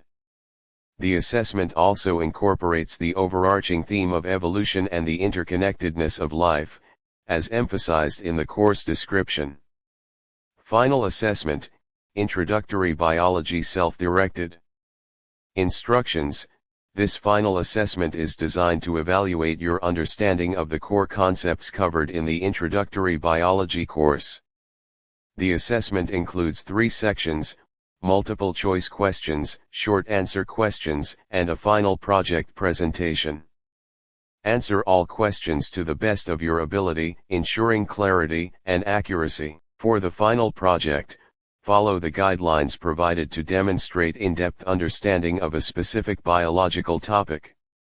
Use Campbell Biology or a similar textbook for reference if needed. Section 1, Multiple Choice Questions, 20 points. Choose the best answer for each question. Each question is worth 2 points. What is the primary source of energy for Earth's ecosystems? A, geothermal energy. B, the sun. C, chemical reactions in the Earth's core. D, nuclear energy. Which of the following is a characteristic of all living organisms? A, ability to photosynthesize. B, capacity to maintain homeostasis. C, presence of a cell wall. D, ability to move independently. During which phase of mitosis do sister chromatids separate and move to opposite poles of the cell? A, prophase. B, metaphase. C, anaphase. D, telophase. In Mendelian genetics, what is the expected phenotypic ratio of a monohybrid cross between 2 heterozygous individuals? A, 1:1, B, 3:1, C, 9:3:3:1, D, 1:2:1. Which molecule serves as the primary carrier of genetic information in cells? A, RNA. B, protein. C, DNA. D, lipid.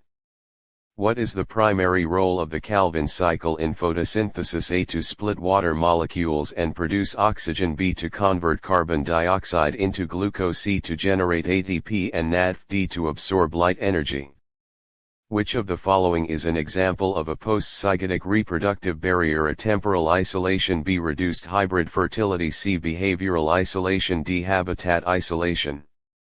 What is the term for the random change in allele frequencies in a small population due to chance events? A, natural selection. B, gene flow. C, genetic drift. D, mutation.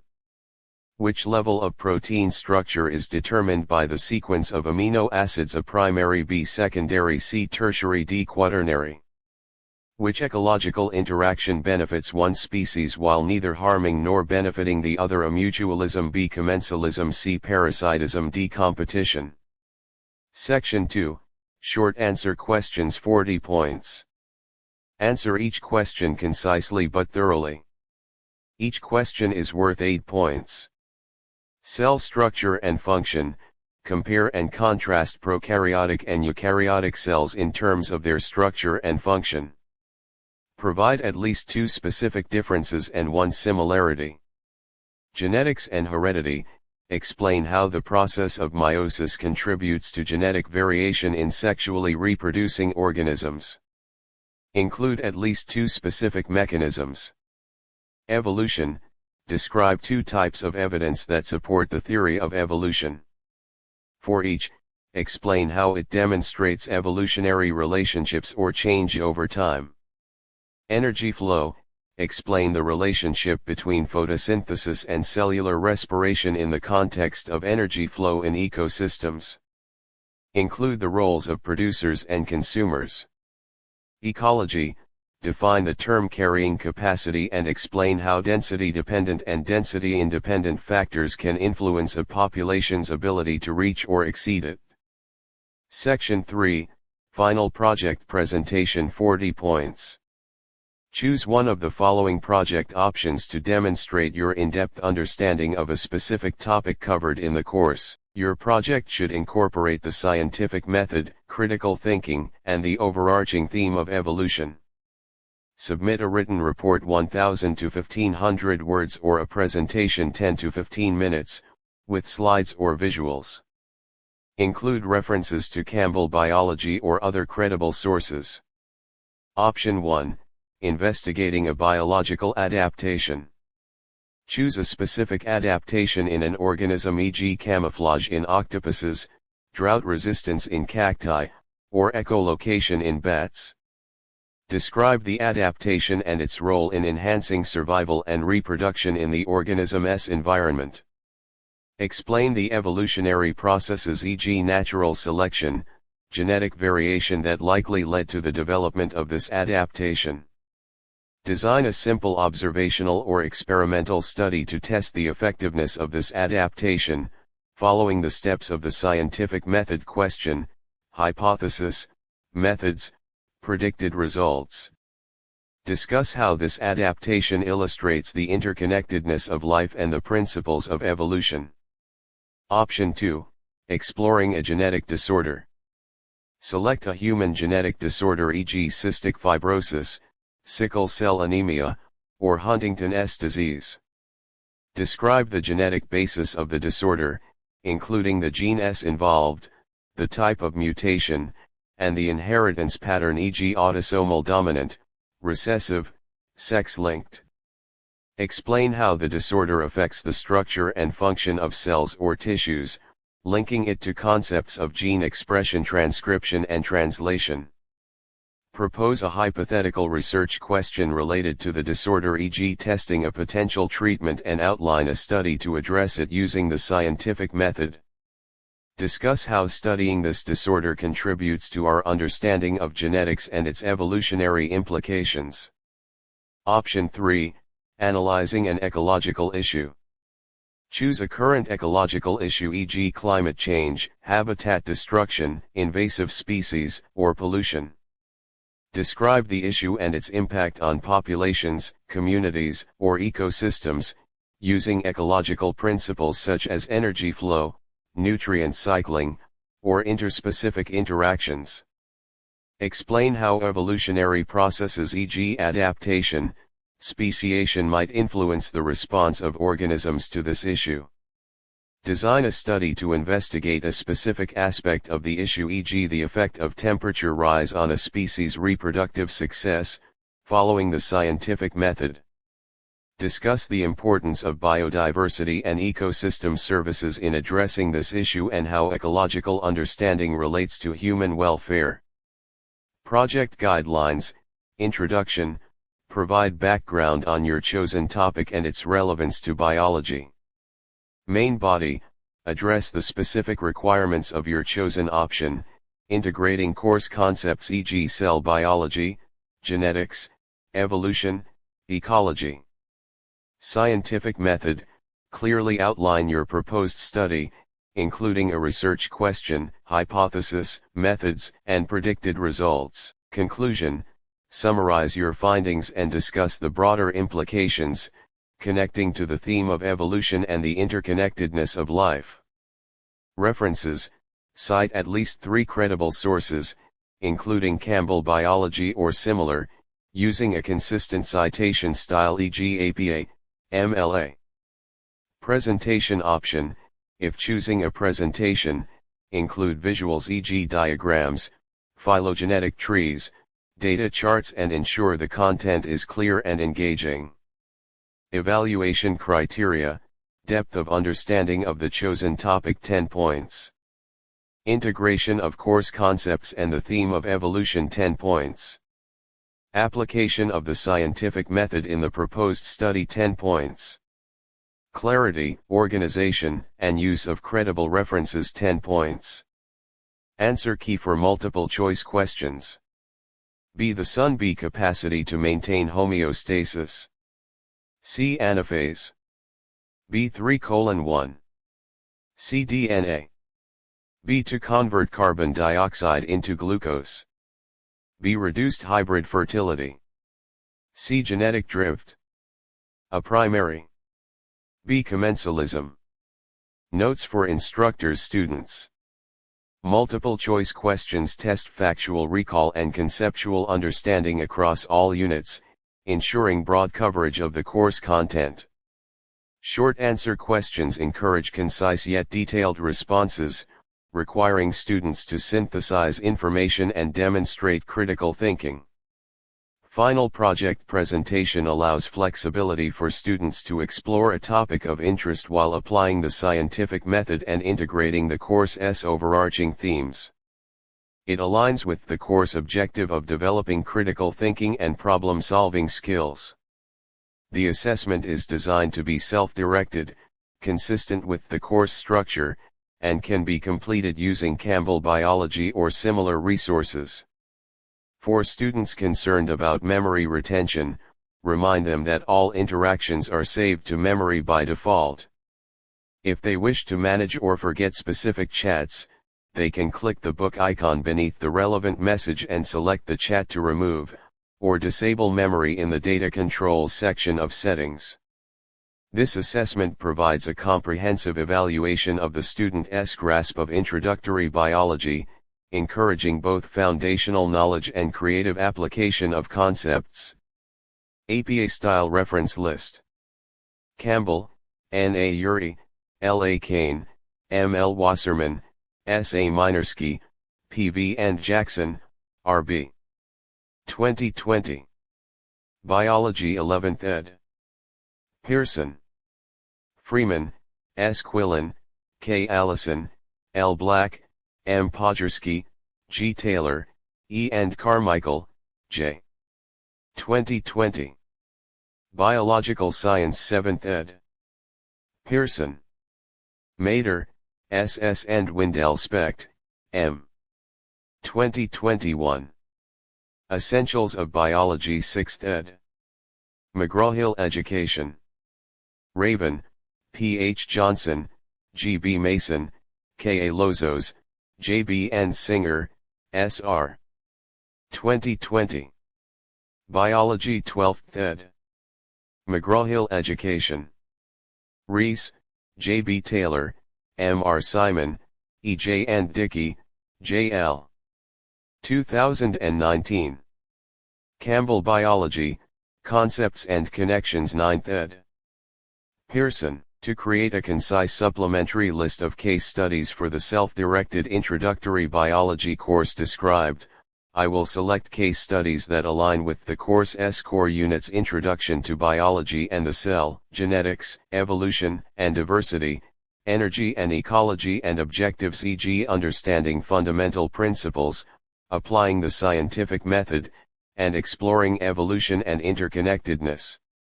These case studies are designed to enhance student engagement by providing real-world applications of biological concepts, encouraging critical thinking, and illustrating the relevance of biology to health, environment, and technology. Each case study is concise, accessible for students with no prior biology knowledge, and can be used to supplement the final assessment or course content. The studies are sourced from reputable educational resources commonly used in introductory biology, such as the National Center for Case Study Teaching in Science (NCCSTS) and textbooks like Campbell Biology. Below is a list of 5 case studies, one for each major course unit, with a brief description, relevance to the course, and a reference in APA style. These are selected for their brevity, relevance, and ability to be self-directed, ensuring they complement the course without overwhelming students. Supplementary case studies for Introductory Biology course. Case study, Sickle Cell Anemia and Genetic Inheritance Unit, Genetics. Description, this case study explores the genetic basis of sickle cell anemia, a recessive genetic disorder caused by a mutation in the hemoglobin gene. Students analyze a family pedigree to predict inheritance patterns, learn about the molecular basis of the mutation, and discuss how natural selection maintains the sickle cell allele in populations with malaria prevalence. Relevance aligns with the course's focus on genetics, heredity, and evolution.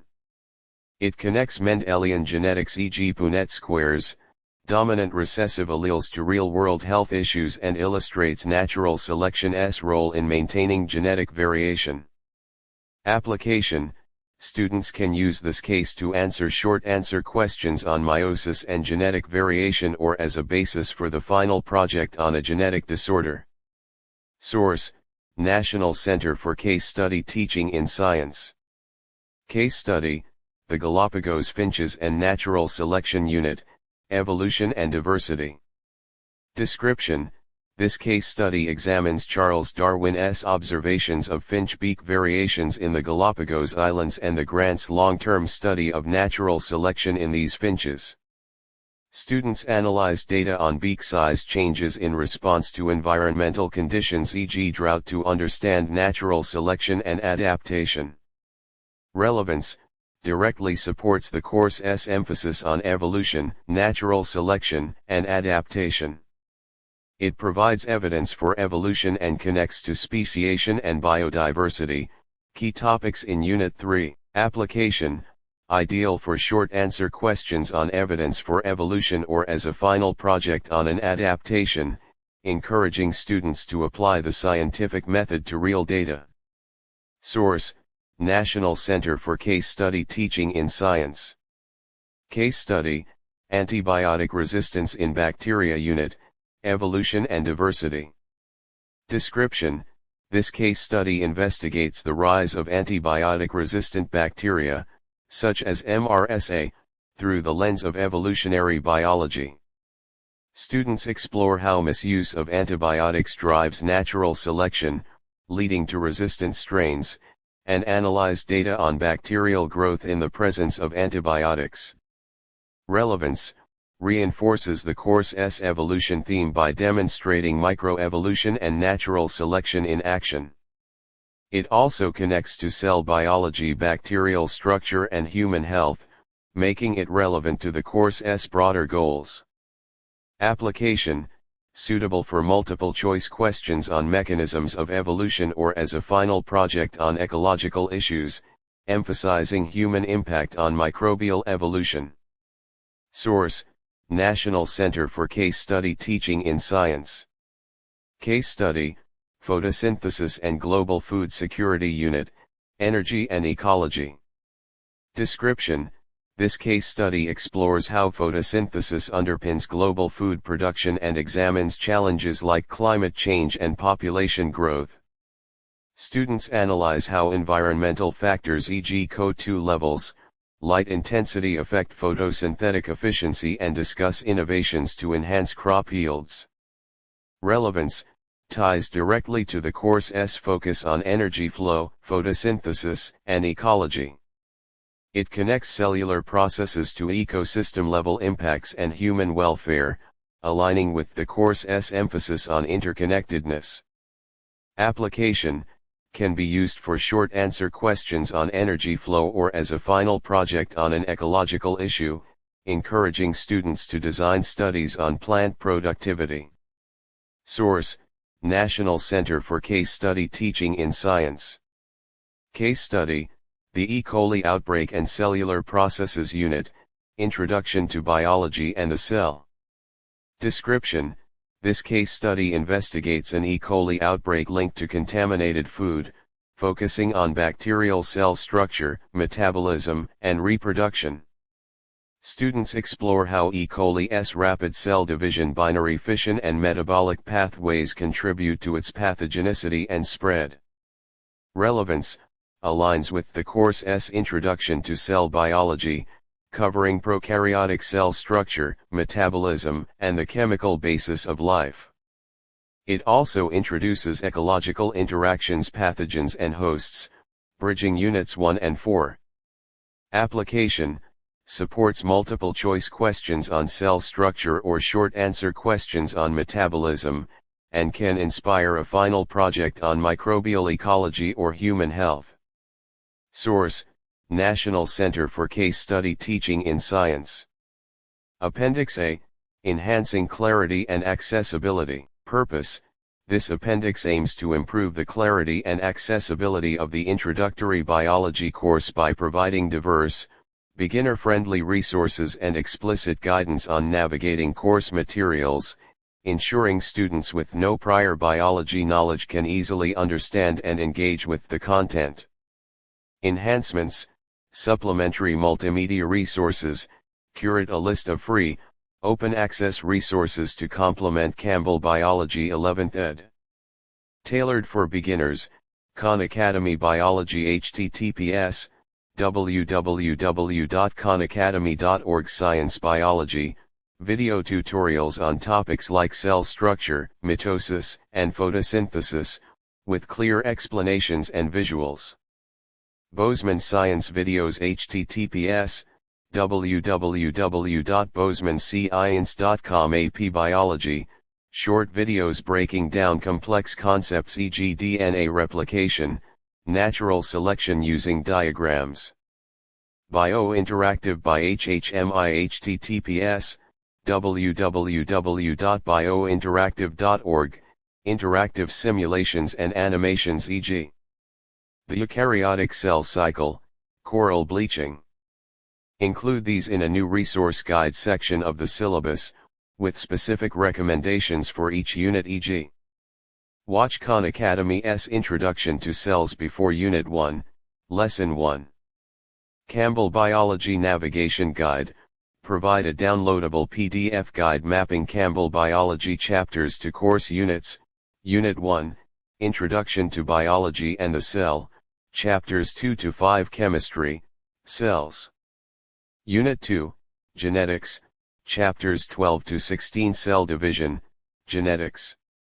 Unit 3, Evolution and Diversity, Chapters 22 to 26 Evolution, Diversity. Unit 4, Energy and Ecology, Chapters 8 to 10, 54 to 56 Energy, Ecology. Include tips for beginners, such as read the summary and concept checks first, and skip advanced sections like protein folding kinetics unless interested. Visual and analog accolades, develop a concept visuals packet PDF with simplified diagrams for key topics e.g. prokaryotic versus eukaryotic cells, Punnett squares, energy pyramids and analogies to demystify complex concepts e.g. DNA replication as unzipping and copying a recipe, hydrogen bonds in water as sticky magnets. Distribute the packet at the course start, with references to specific visuals in each unit's introduction e.g. See Diagram 1.2 for cell membrane structure. Implementation notes, integration, add the resource guide and navigation guide to the syllabus as downloadable links on a course website or emailed to students. Reference the concept visuals packet in the syllabus introduction. Cost and accessibility, all multimedia resources are free and web-based, requiring only internet access. The guides and packet are digital, minimizing costs. Time commitment, students may spend 1 to 2 hours exploring multimedia per unit, optional and self-paced to avoid overload. Maintenance, update the resource guide annually to ensure links remain active. The navigation guide and concept visuals are one-time creations, reusable across course iterations. Expected benefits, the multimedia resources provide alternative learning formats videos, simulations that cater to visual and auditory learners, making complex topics like transcription or speciation more approachable. The navigation guide helps students use Campbell Biology efficiently, reducing intimidation from its depth. Visual aids and analogies simplify abstract concepts, enhancing comprehension for beginners and supporting the course's goal of accessibility for all learners. Appendix B, enhancing engagement and relevance. Purpose, this appendix seeks to increase student engagement and the relevance of the introductory biology course by incorporating contemporary biological topics, expanding interactive activities, and offering opportunities for personalized exploration, connecting course content to real-world issues and student interests. Enhancements, contemporary topic modules, introduce too many modules 1 to 2 hours each to deepen relevance, Biotechnology and CRISPR Unit 3, Evolution and Diversity, a case study on gene editing applications e.g. treating sickle cell anemia, exploring its mechanisms, evolutionary implications, and ethical considerations. Use Campbell Biology Chapter 20 and a 2024 Scientific American article CRISPR's Next Frontier. Climate Change and Biodiversity Unit 4, Energy and Ecology, a case study on coral bleaching, linking ecological principles e.g. nutrient cycling, interspecific interactions to current environmental challenges. Include Bio-Interactive's coral bleaching simulation. Provide these as optional readings and activities in the syllabus, with discussion prompts e.g. How might CRISPR impact evolutionary processes? Expanded interactive activities, add 2 Mastering Biology virtual labs per unit, with clear instructions for access via Pearson's platform or free alternatives. Unit 1, Cell Structure and Enzyme Activity. Unit 2, Mendelian Genetics and DNA Replication. Unit 3, Natural Selection and Phylogenetic Trees.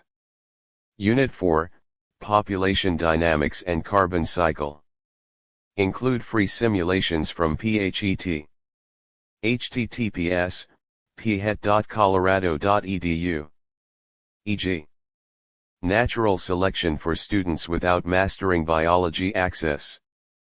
Introduce a citizen science activity, encouraging students to use iNaturalist. https www.inaturalist.org to document local species, tying to Unit 3's biodiversity and classification lessons.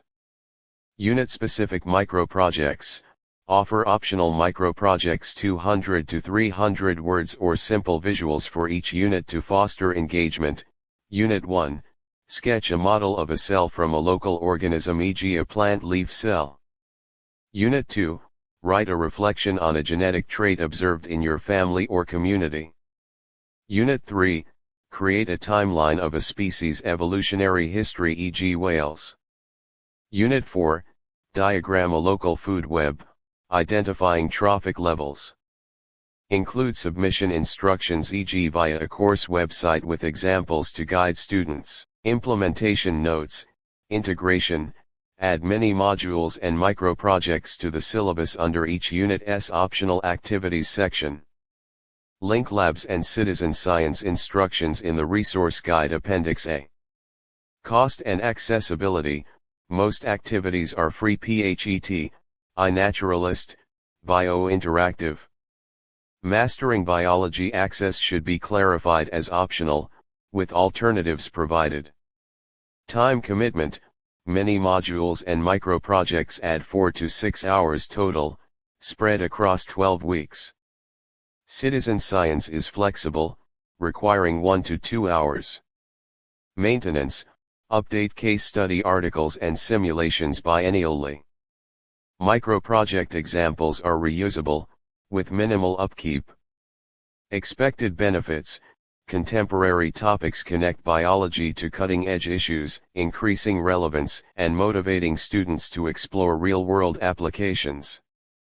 Expanded labs and citizen science provide hands-on engagement, making abstract concepts like evolution or ecology tangible.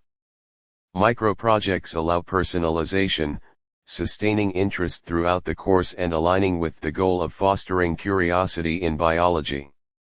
Appendix C, enhancing assessment quality. Purpose, this appendix aims to improve the quality of assessments in the introductory biology course by introducing formative assessments and practical tasks, supporting iterative learning, critical thinking, and diverse skill evaluation while maintaining alignment with course objectives. Enhancements, unit-specific quizzes, develop 4 formative quizzes, 10 questions each, 5 multiple choice, 5 short answer for each unit, available as PDFs or online via a course platform. Unit 1, questions on cell structure and macromolecules, e.g. compare the functions of mitochondria and chloroplasts. Unit 2, questions on mitosis and genetics, e.g. use a Punnett square to predict offspring ratios for a monohybrid cross. Unit 3, questions on evolution and biodiversity, e.g. explain how fossils support evolutionary theory. Unit 4, questions on energy and ecology, e.g. describe the role of producers in energy flow. Provide answer keys with explanations to encourage self-assessment and learning from mistakes. Data analysis tasks, include 1 practical task per unit, integrated into quizzes or as standalone assignments. Unit 1, analyze a graph of enzyme activity versus pH to determine optimal conditions. Unit 2, interpret a pedigree to identify an inheritance pattern, e.g. autosomal recessive. Unit 3, construct a simple phylogenetic tree from provided species data, e.g. using Bio-Interactive S-Tree Builder. Unit 4, calculate population growth rates using logistic model data from a provided dataset. Source data from Campbell biology figures or bio-interactive tools, with step-by-step instructions. Feedback mechanism, create an optional submission portal, e.g. via Google Forms or a course website for students to submit quizzes or tasks for automated feedback, e.g. quiz scores or instructor comments on data analysis tasks. Include a feedback FAQ with common errors and tips, e.g. ensure all Punnett square probabilities sum to 1.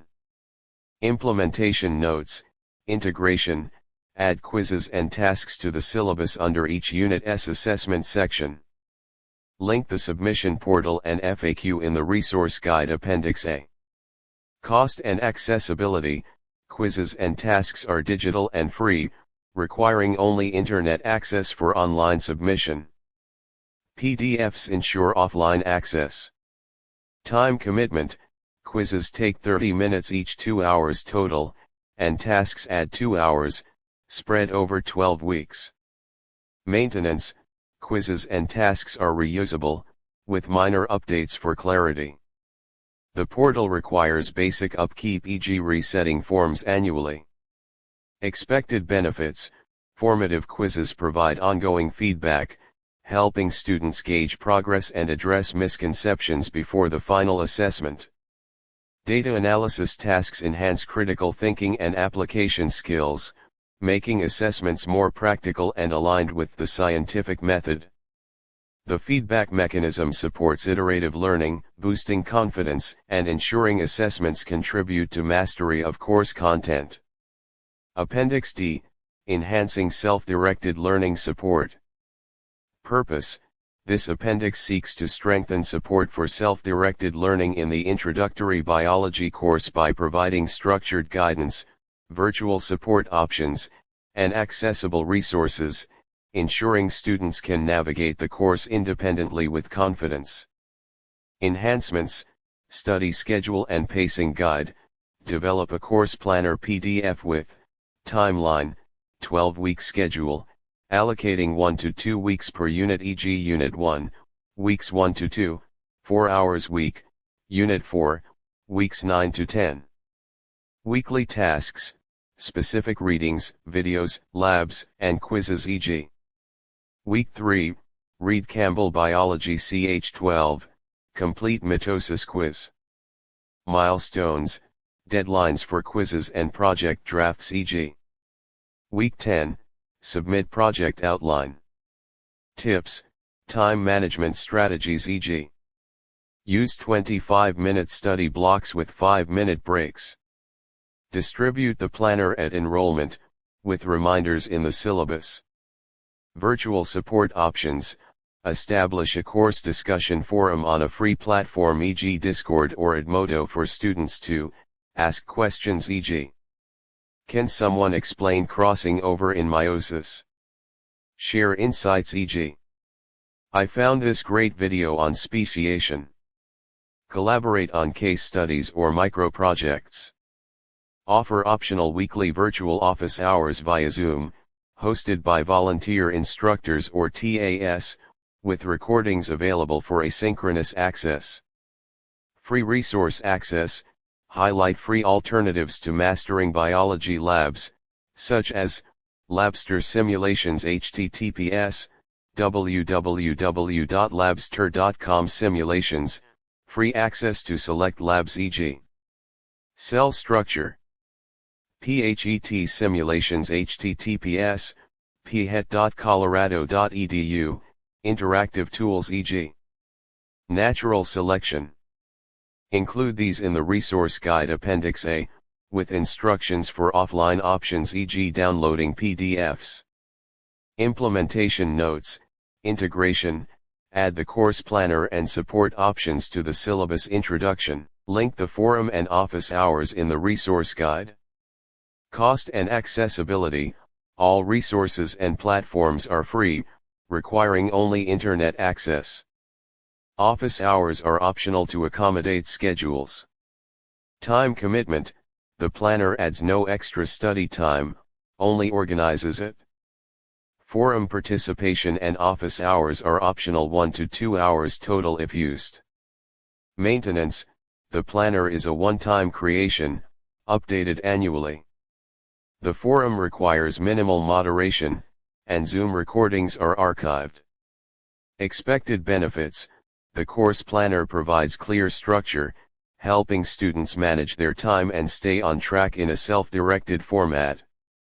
Virtual forums and office hours foster a sense of community and provide help, addressing challenges common in independent learning.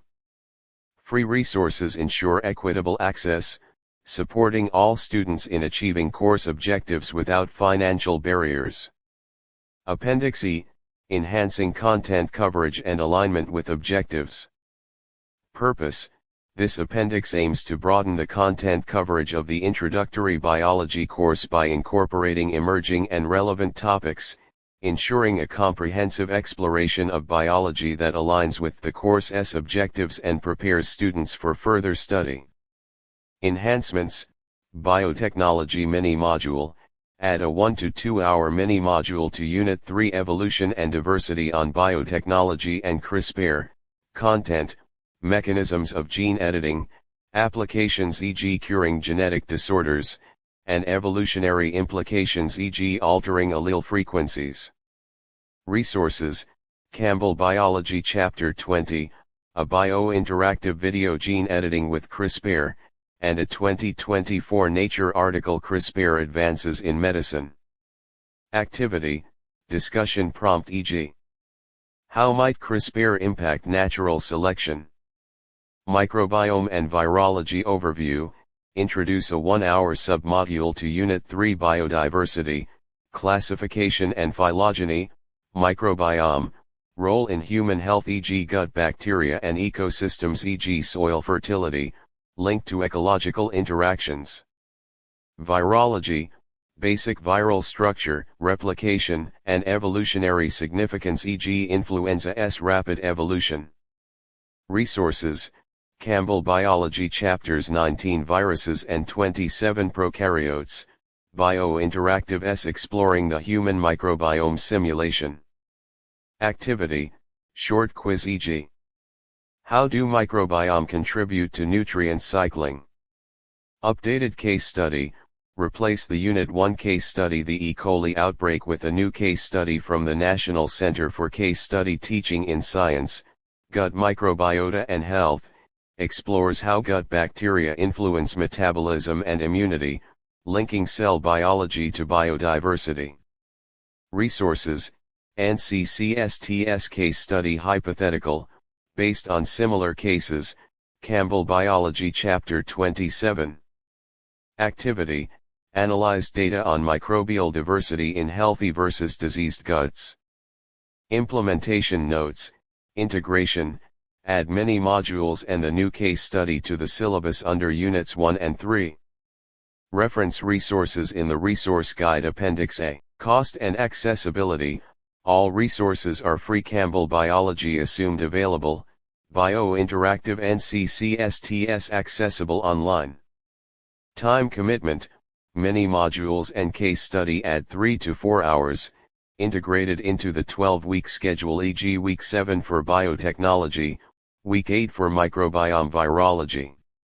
Maintenance: update articles and simulations biennially. The case study is reusable, with minimal updates.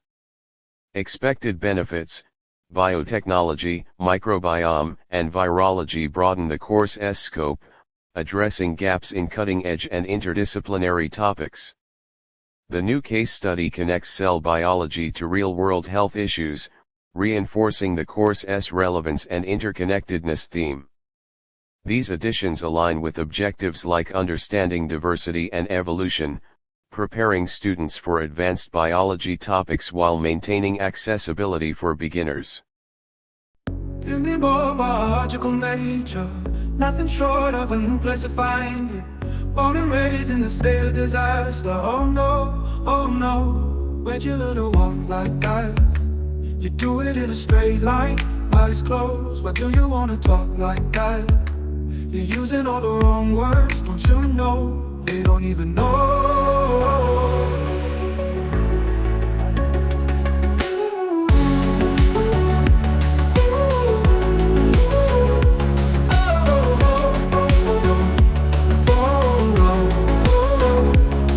There's an ache in the ground and I need it. There's a power there, how can you feel it? When I breathe it in, I believe it. Oh no, oh no.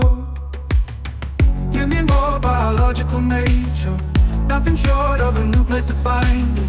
Born and raised in a state of disaster. Oh no, oh no. Where'd you learn to walk like that? You do it in a straight line. Eyes closed, you do it in a straight line. Eyes closed, why do you wanna talk like?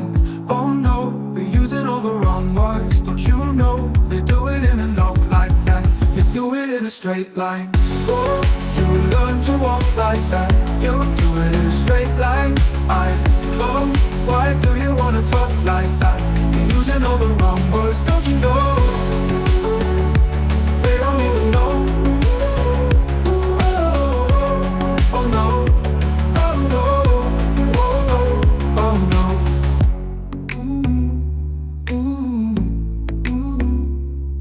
There's an ache in the ground and I need it. There's a power there, how can you feel it? When I breathe it in, I believe it. Oh no, oh no.